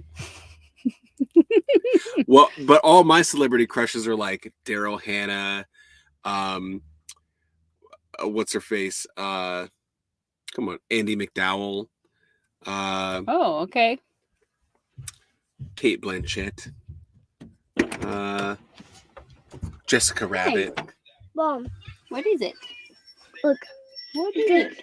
Oh, they're doing a little grocery store. Who's your celebrity crush? But they're gonna do a snow cone. Oh my gosh, I video. can't get that song out of my head. Whenever you're away from me, wherever you go. I love it. So good. If you want to get Jules to sing, just give her Xanadu. Give me Xanadu and I will sing for Xanadu. Method Man. Lauren Lane and Cece Babcock. I love it. T.I. Really? How about Okay. do a snow cone maker? Bill Nye. Patrol Old Snow Bill Nye. Maker? I want one Bill of these. Nye. The science. Oh, you know, that's what happens. who my science crush was when I was a kid was Miss Frizzle. Magic School Bus. Mm-hmm. Yep. That's where I got my love for redheads. Oh, yeah, from Miss Frizzle. Miss Frizzle. Take chances, make mistakes. Right? Remember that one? Nope. I mean, I know who Miss Frizzle is, yes, but I guess I didn't watch it frequently enough. I guess not. Okay, are you ready? If any of you ever seen a old TV show that was claymation called Bump in the Night? Atlas recently started watching it, and he loves it. My name is Mr. Bumpy. I can bump in the night. Remember that one? Bump in the night? Yeah. What is bump in the night? Bump in the night. He's like this green little like sock goblin. Eat your socks. Amanda, Yeah. I love it. I love it. In a bird. Oh, do you need that? In a bird. Miss Frizzle does have the style vibes Stick to it show. in a bird. Mm-hmm. In Okay, a bird. Are you ready? Should we go do a bath before we go down? Let's do a quick little bath, okay? Fraggle Rock was my sister's jam. I liked Eureka's Castle. Because you lived in Eureka. Well, it was a puppet show similar to Fraggle Rock. It's too loud. Too loud. Crazy Got how this it? logo I can. Oh, good He job. knows how to bud. navigate the phone better than Jules. Better than Carl and Lene, that's for sure. Oh yeah. Oh yeah. Carl But that's a and low Renee. that's a low bar. I know. Poor Lene. I know. So William Shatner. He has been on everything. yes. Old Billy Shatner. Though it's Patrick Stewart that's making the comeback right now. He's got a whole series. Picard.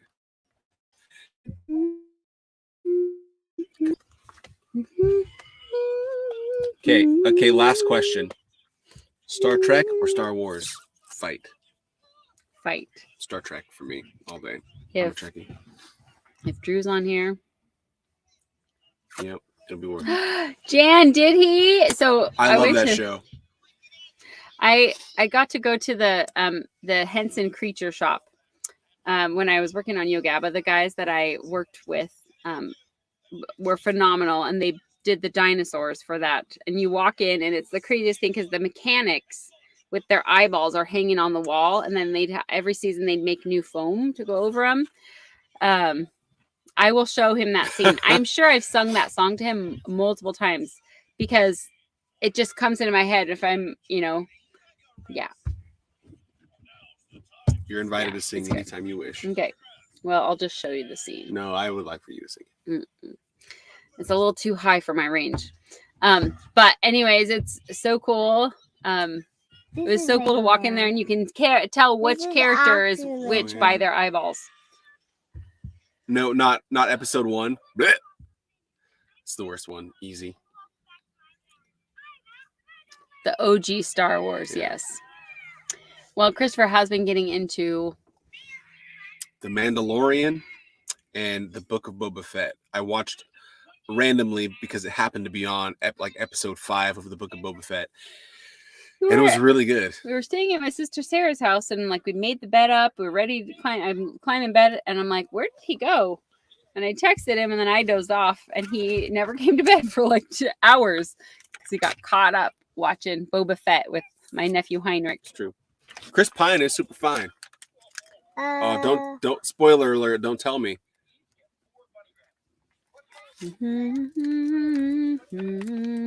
Gotta get that. Well, Christopher, he learned his love of Star Trek from Alvin, That's true. and they are Star Trek nerds together. That's a true story. They love the sci-fi. Christopher's always that's the Christmas gifts back and forth to each other are sci-fi books series. I think I've surpassed my father in my knowledge of Star Trek lore, however. Star Wars makes you sleepy. You know what? I like the new Star Wars. I like what Disney has done with Star Wars, in terms of production value and I feel like storyline and too. stories.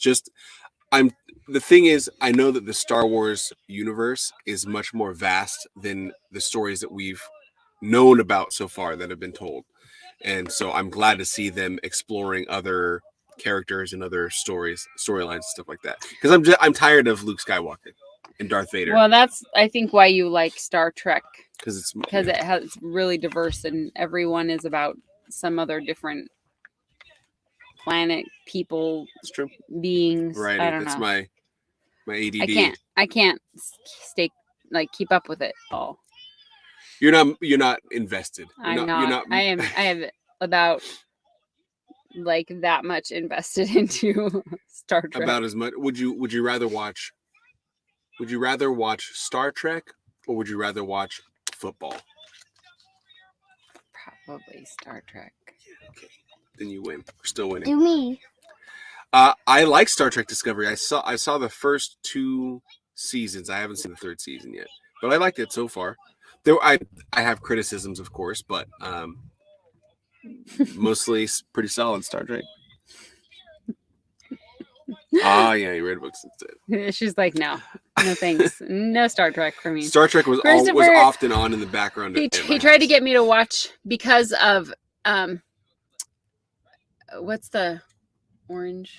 Is the New Black. Orange is the New Black yes. because Red, the one of the Russian character in Orange is the New Black was from Star Trek. Spoiler He's like, alerts. You'll love Star Trek because of this character, and I was like, I don't love this just because I recognize the actress. You were not as averse to it as you thought you would be, I think. I, as a costume person and makeup person, I guess I can't, it's terrible, but I can't appreciate that. I don't know. They're older. And so I understand that things have evolved and products have changed, but it's hard for me to watch it knowing that there are way better like makeup prosthetics and things. It makes me cringe a little bit. The costumes are intriguing, like I'm always very I can admire a creative, unique costume, but that's my struggle when I watch any movie, even current movies. I pick the costumes apart or the continuity from one scene to the next. If like their collar's flipped up and it's down and back and forth, like I see that stuff because that was my job for a long time to notice that on set and make sure that it was correct.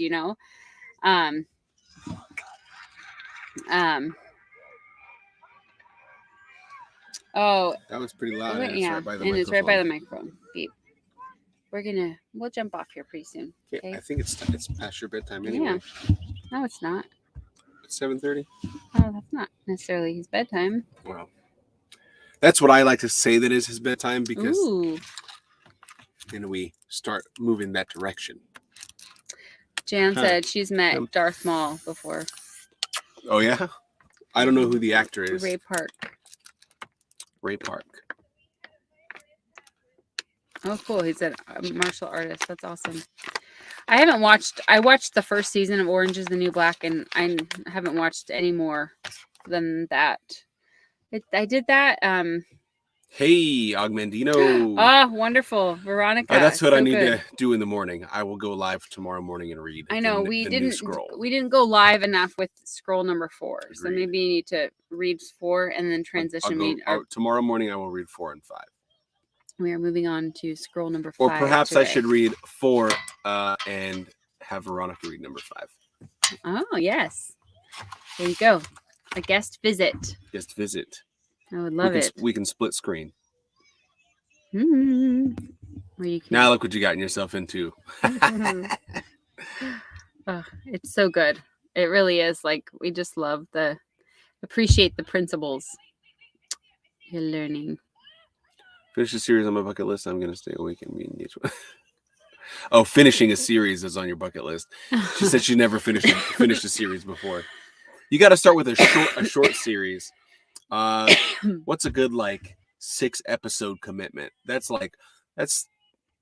Bridgerton wasn't super long. Hey, Bridgerton wasn't that long. No, it was a shorter series. You just got to find your genre. We're still waiting for more Downton Abbey to come. Yes. Oh, and I don't know. It's done. It's done forever. It's done. But didn't they finish it up with a movie? Yes, and there's another movie coming. Oh, really? I believe so. Yeah. Did you see the movie? Yeah. Good. Did we watch it together? We watched it together. Oh. Yeah. Shows up. Veronica said she's game if she's not in a meeting, so you can plan it around. Although tomorrow we are driving. We are driving. It's so not you'll that long. so you'll probably we be have reading about a it. 5.5 hour drive. Yeah. So So you'll be reading the scrolls. How I Met Your Mother. What's the premise of that? I've never watched it at all. I've seen a few random smattering of episodes. Not enough to really know. All Creatures Great and Small. All movies that are. I read all the movies that are books mostly.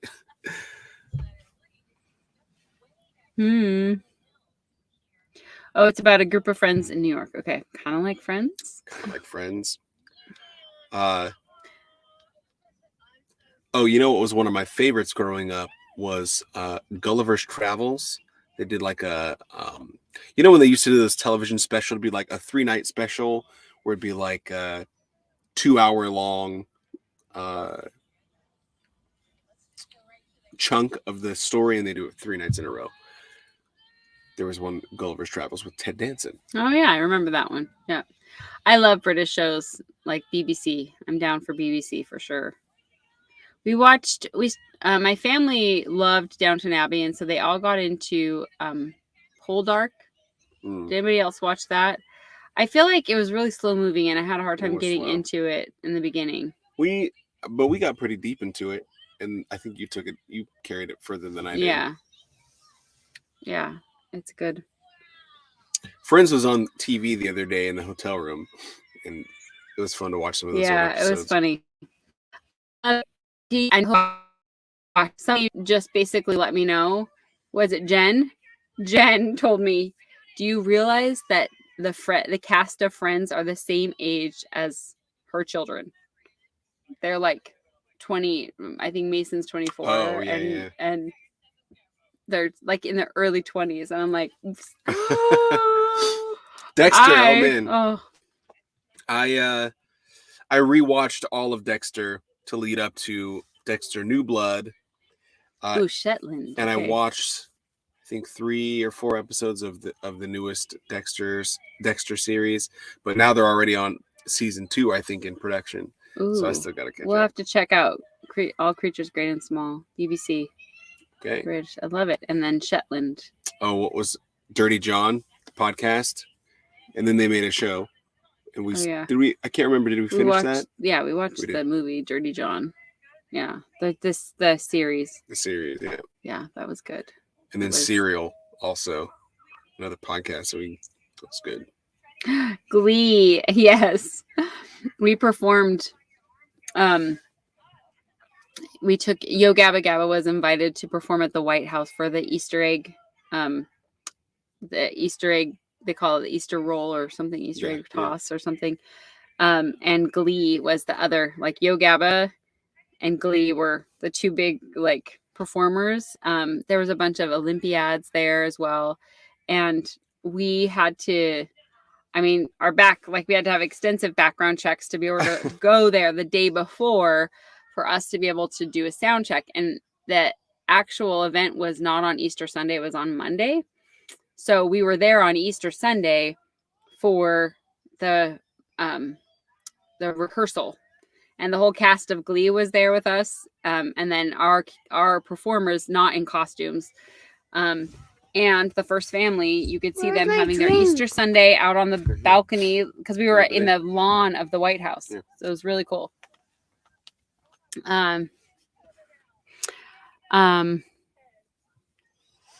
Oh no, Jan, I can't. You're a braver woman than I am. You and Christopher can talk your horror films, your horror shows all day.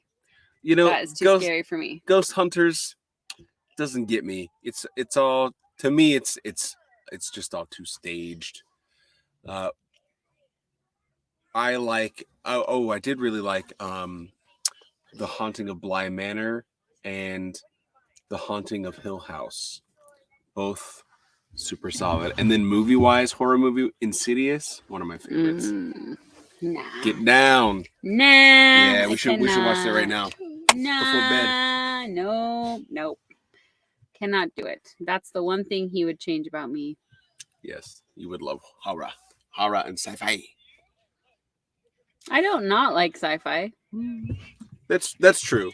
if it's good. It just I'm if just it's if picky it's about if my it's too sci-fi. campy.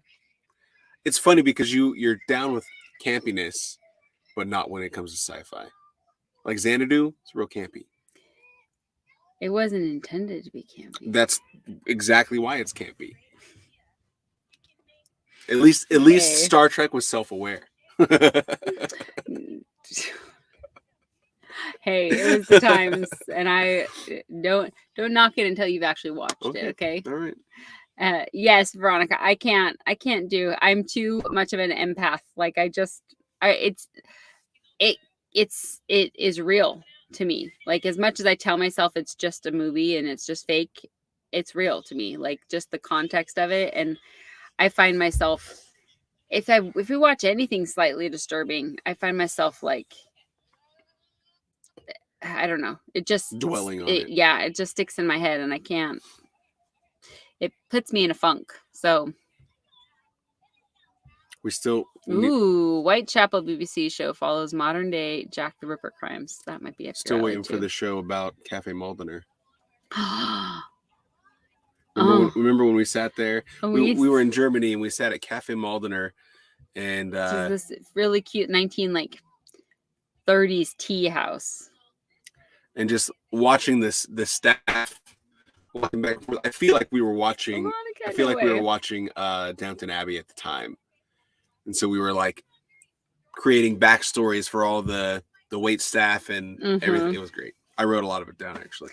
Yeah, Melanie, I'm always like, Christopher asks what I'm in the mood for. I want something dark and him like he's lighthearted and happy. Like, give it to me. Well, the last thing right? that we watched, that's so scary. That was like, I didn't remember it being as dark and heavy as it is. We sat down and watched The Butterfly Effect, and Julie was not stoked on it. Oh, whatever that was that you made, no, that is not a good movie. Don't if you're an empath, that's not the movie for you for sure. No, I can't. How about I was like, First is this Dates? gonna? Yes, I'll take that. Okay. All right. We can watch 50 First Dates over The Butterfly Effect. It was terrible. It was pretty brutal. It was terrible. Yeah, I didn't remember. It being so terrible. Not that it was a bad made movie, but it was scary. It was not a good story for me to be watching. Timeless. No, I don't think so.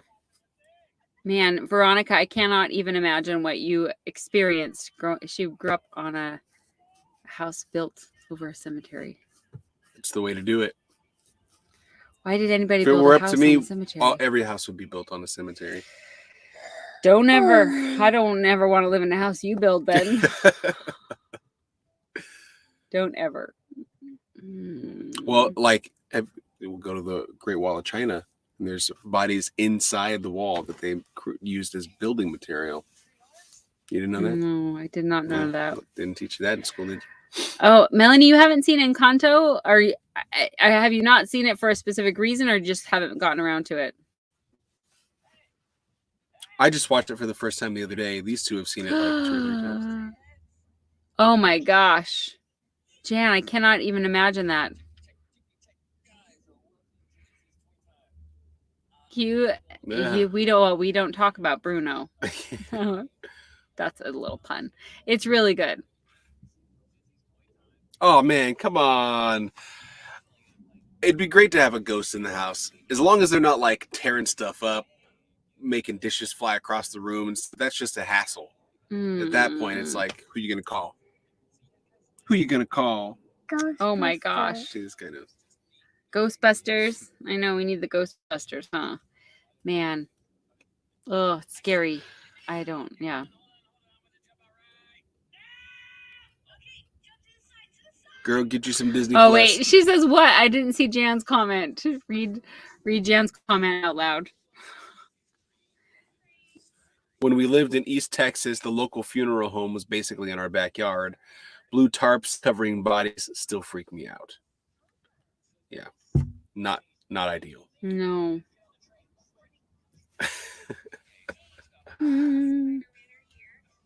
Oh,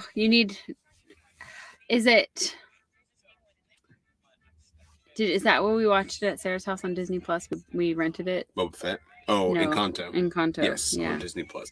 And I was very pleased to discover that Disney Plus has all of the Miyazaki movies, like Spirited Away, which Julia still hasn't seen, and I'm gonna force you to watch it. Okay. It's not scary. It's not scary. Okay. It's animated. Anime. That's right. But of the best flavor. Okay. You'll enjoy it. I will. Yeah, I think Okay. so. I got one of Miyazaki's movies from the $5 bin yesterday at the store. Oh, great. Melanie said it freaked her out. Really? Why? Veronica. That's like a scene. That's like a scene from a movie. Jan. Ice Castles? Never heard of it. Oh, Ice Castle. You've never seen Ice Castles? What's the premise? It's figure skating, right?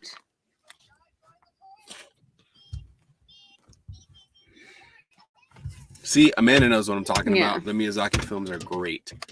Everyone is like a masterpiece. House Moving Castle is among my favorites for sure. We're gonna have to. I'll give it a look. See. Okay. We can even watch it in English if that's more comfortable for you. And in fact, so Amanda, you know what I'm talking about. Most of the anime that's brought to the US is translated by like 2 or 3 major like competing companies to like localize the scripts and everything. And the groups of voice actors often direct distracting, and so I gotta watch them in Japanese. Gotta watch them in the original language, even though it's over the top. Sometimes it's just more fitting, I feel. Okay, well, we'll give it a try. But I say all that to make the point that all the Miyazaki stuff is all the voice actors are like major American actors like Christian Bale and Claire Danes and Billy Crystal. Yeah. It's gonna be great. Okay. House Moving Castle. Okay, now we know what. How is Whenever high. we can't decide what to watch, let's remember that. You can watch the Miyazaki ones with the dub. I wouldn't watch any other one with the dub. Got to do the subs. Totoro is the jam. Never got into Dragon Ball Z. I had a cousin who was deep into Dragon Ball Z. I never got too deep into it though. Are you still working on shows? Do you have a desire to do so, Christopher? I just worked a show October, November, December up in Portland. Whoa. And I don't know. Like, I do enjoy doing like a project a year. I don't know if I would commit to a project like that again.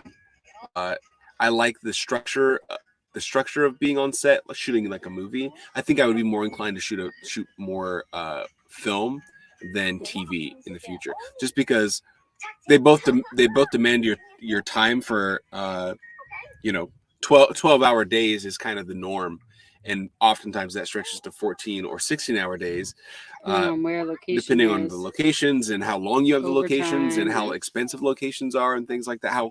How difficult it is to organize and get people to a location. Sometimes those days it's like, well, we want to be done with this location, so we're not going to come back tomorrow, so we're going to do a 16-hour day. Those can be really brutal. But usually films will take about a month to shoot.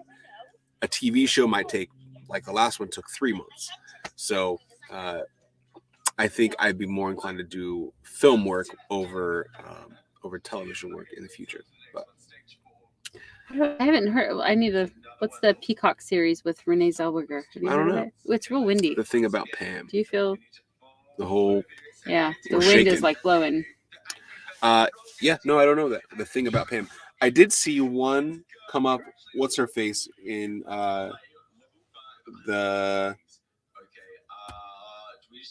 What's it called? Not The Quiet Place. The one that we watched with Ted Danson and what's Kristen Bell. Oh, The Happy Place. The Good Place. The Good Place.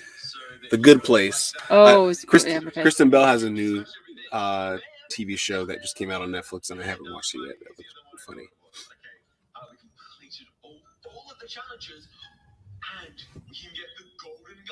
Yeah, that trailer. Yeah, the Wi-Fi up there was no good. It was no bueno. Okay, the advertiser. Oh yeah, I remember seeing pictures of her thinking that's Renee Zellweger. You know Renee. Renee.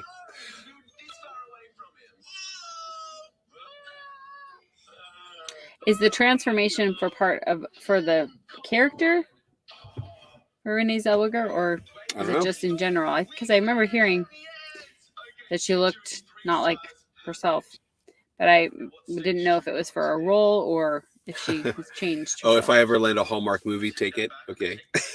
You know what? The first movie I ever did sound for, was the sound recordist. Was kind of like Hallmark movie. It was called Dancing on the Edge. I have a copy of it here in the trailer. It was about this young girl who's supposed to be this like prolific ballerina, but she gets into drug abuse at age like 13 or 14. And so she goes to juvie, and she's like stealing and sneaking out and doing all kinds of crazy stuff. And so she gets out of rehab, and she has to go to this like halfway house, and to get her to be committed to like getting better and being dedicated to her path of healing, they get her in touch with some like famous ballerina from like Spain or something like that to be like her mentor.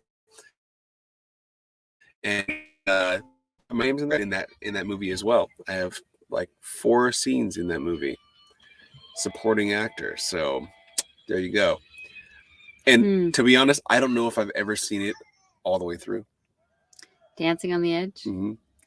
I haven't. We should scrape it up and. I have not seen it. Yeah, Ryan's Toys review. Okay. We need to get this little guy down. Yes. So.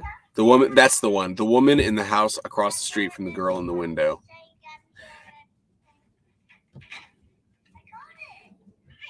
Yeah, I know. Supporting actor. Wore a lot of hats. Oh, fancy supporting actor. A lot of hats. I keep hearing about this one, and it's sort of like a mock to horror films, or what? I think so. Yeah. Yeah. We started watching Ozark. I don't know why we stopped and didn't finish watching it. I love Jason Bateman. You know why? Because you were too busy with Schitt's Creek. I mean, how could you not be? Schitt's Creek is another one of those that I'm like, I'm glad that not that I didn't enjoy it. When I watched it, I laughed. But it's not what I gravitate toward. Like, I love The Office, but I would never just pick that to put on the TV, you know? See, I need the feel good, and I need, like, I love the slaps, like the humor, like, so the cast of Schitt's Creek did like all the movies like Spinal Tap, Waiting for Guffman, A Mighty Wind. Spinal Tap was all those. It's the same cast of characters, and they do mockumentaries, and it's so good. Folding the cheese. What do you mean? Fold it? Just fold it. Fold it. Remember that scene? I liked Only Murder in the Building, Folding the Cheese. Too close to was it Melanie in Toronto? I love it. Gogglebox. Never heard about that. Martin? Never heard of that one either. Yeah. Okay, we'll have to check that out. You got to remember all of these. I know, we got a growing list of the. Because oftentimes whenever we carve out some time to watch, we usually go through like long. We spend the 30 minutes trying to figure out what to watch, and then we fall asleep, or we go through long periods of time where we just don't take the time to watch TV, and then we're like, wait, we want to see. Oh, what just happened there? Oh. And then we're like, let's watch a movie tonight, or let's watch a show tonight. Oh, Martin Lawrence. Martin, did you ever watch that? Mm-mm. No, you know what? The last Martin Lawrence movie that that I can remember was The Black Knight, and that was a long time ago, and I watched it with some friends of mine who were British, and it's basically the premise is that he gets sent back in time somehow. I don't remember how. Ends up back in like medieval times in England, and he's treated kind of like a little racist, you know. But he ends up becoming the Black Knight and has to do a duel or something like that. And I was rolling, and my British friends were not impressed, not even a little bit. 1883 on Paramount Plus. What's that one about, Anne? Yes, Dead to Me. I watched the second. We watched the first season together. Remember, it's about the one girl who hit Yes, the woman's husband. Yes, Did you watch? I watched the whole second season. I only watched. We did watch. I feel like we watched half the first season. You was fantastic.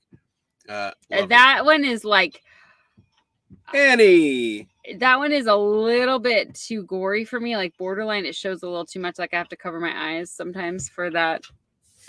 For you, but Dead to Me, the Western. Haven't seen that. No. She was saying 1883 on Paramount Plus is a Western. Oh, copy. Gotcha. And then, yeah. Punky Brewster. Did you ever watch Punky Brewster? Oh yeah. Dan Levy said that the idea for Schitt's Creek was based on the story about how Kim Basinger bought the town of Brazelton near it. Okay. Oh my gosh, for reals? That's amazing. Right. Tim McGraw, Faith Hill, and their daughter. All right. You know what? The last Western that I saw that I really liked, maybe was, True Grit. I really liked the remake, and then what's it called? With Jamie Foxx, and it was Django. Django, yes.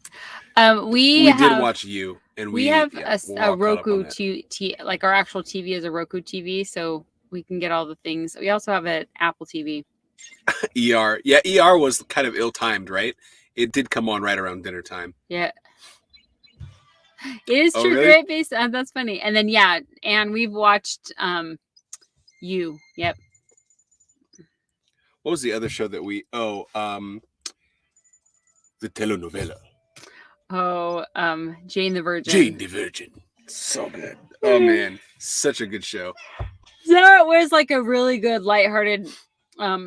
we need to find something else like that. Yeah, like we both enjoyed it and could laugh at it, and it was lighthearted where I didn't like. I watched that and I watched kind of simultaneously. We were watching that and Madam Secretary. Like I'd have to pick and choose what mood I was in. Oh, also, Limitless. Do you remember that one? Where the guy takes a pill. Yeah. He takes there was a movie called Limitless with How to Get Away with Murder. Was the same actor from Tell Me Something, Girl. What's his name? Bradley Cooper. Yeah.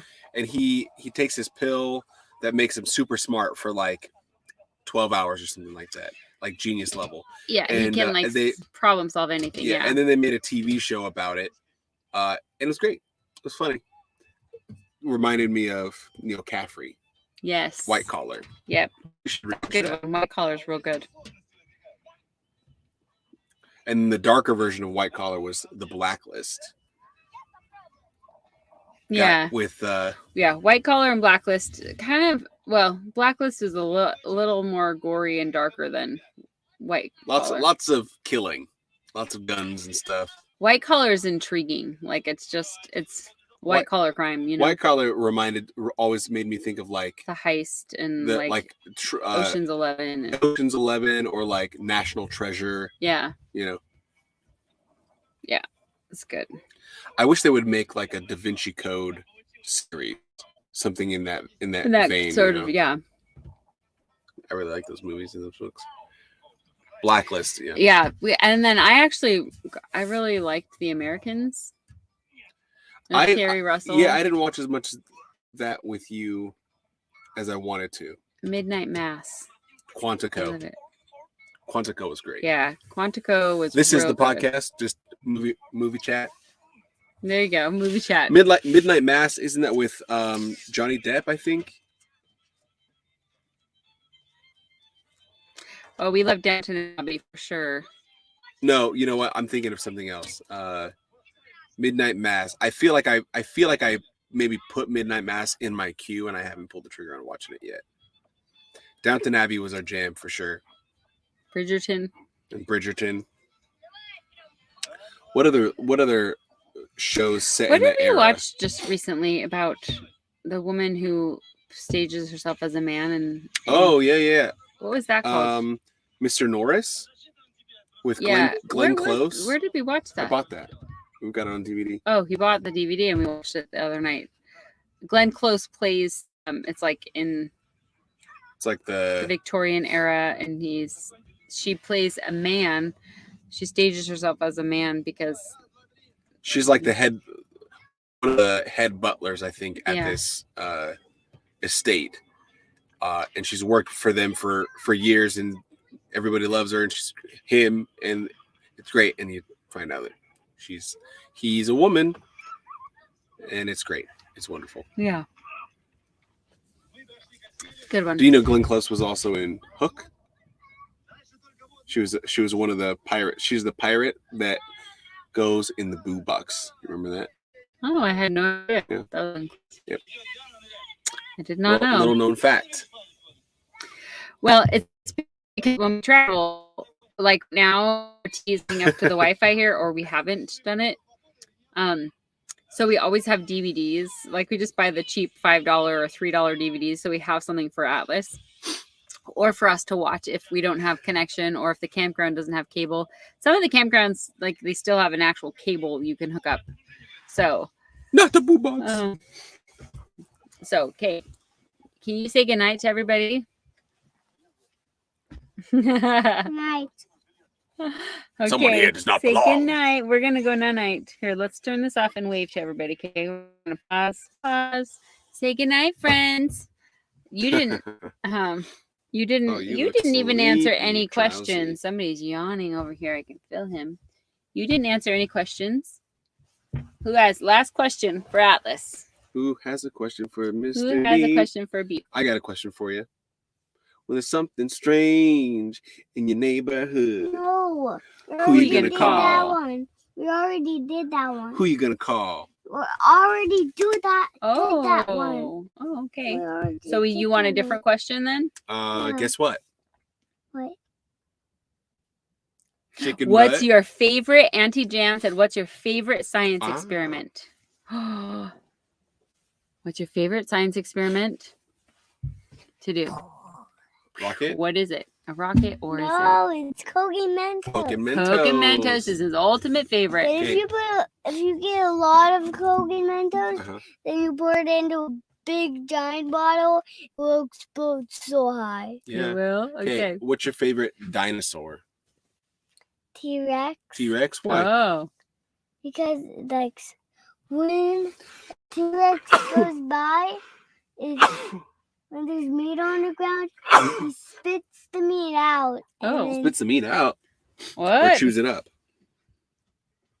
he chews the. Is- Oh, ivory Yeah. soap is in the microwave. You put it in the microwave and it explodes, right? We still haven't done that one yet. It explodes. Yeah, What? when you microwave ivory soap, That it sounds dangerous. it doesn't explode sparks? apart, it expands. Oh. Yeah. Strange. Yeah. Well. Isn't that it, right? With the ivory soap? You can make Mm. plasma by putting light a candle, put that in the microwave the flame, plasma. Didn't know that, did you? No, I did not know that. I don't think we should experiment with that. If you want to destroy your microwave, I recommend Yeah. you do that. It's a fast way to There do you so. go. Yeah. But if you light fire on a dog and then you put it in the microwave, We don't 1 do that. minute. That's not very nice. No, a toy one. A toy toy one. one, Okay. okay, Okay. alright. We don't do that's not nice. No, that's terrible. And then like we light it on fire and throw it all right outside and in the fire, and then it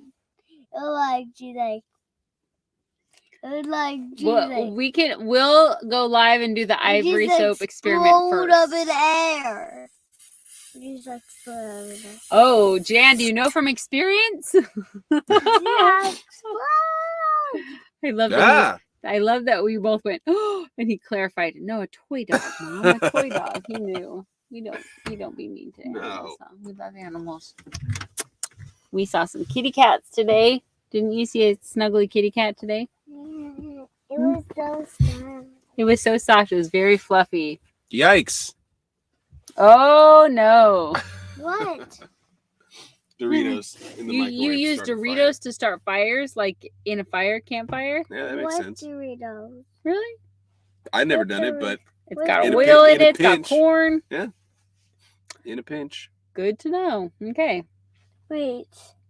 If you put regular soap in the microwave, it would like just melt apart. It would just melt apart. Yeah. Well, we're gonna try ivory soap. You can try it in the microwave. Where is our free soap? We have to buy it at the store. The store's closed. Yeah, it is. We'll have to go maybe tomorrow or another day. We can get it. Oh, So- today. oh, today. Okay. Great kindling. But if we find a Target that's open at nighttime, we can get ivory soap. Okay. Okay. All right, ladies. I tried chewing wintergreen lifesavers in the They dark. did not spark. Oh my gosh. Okay, can you blow kisses? Careful, you're pushing Mom off the chair.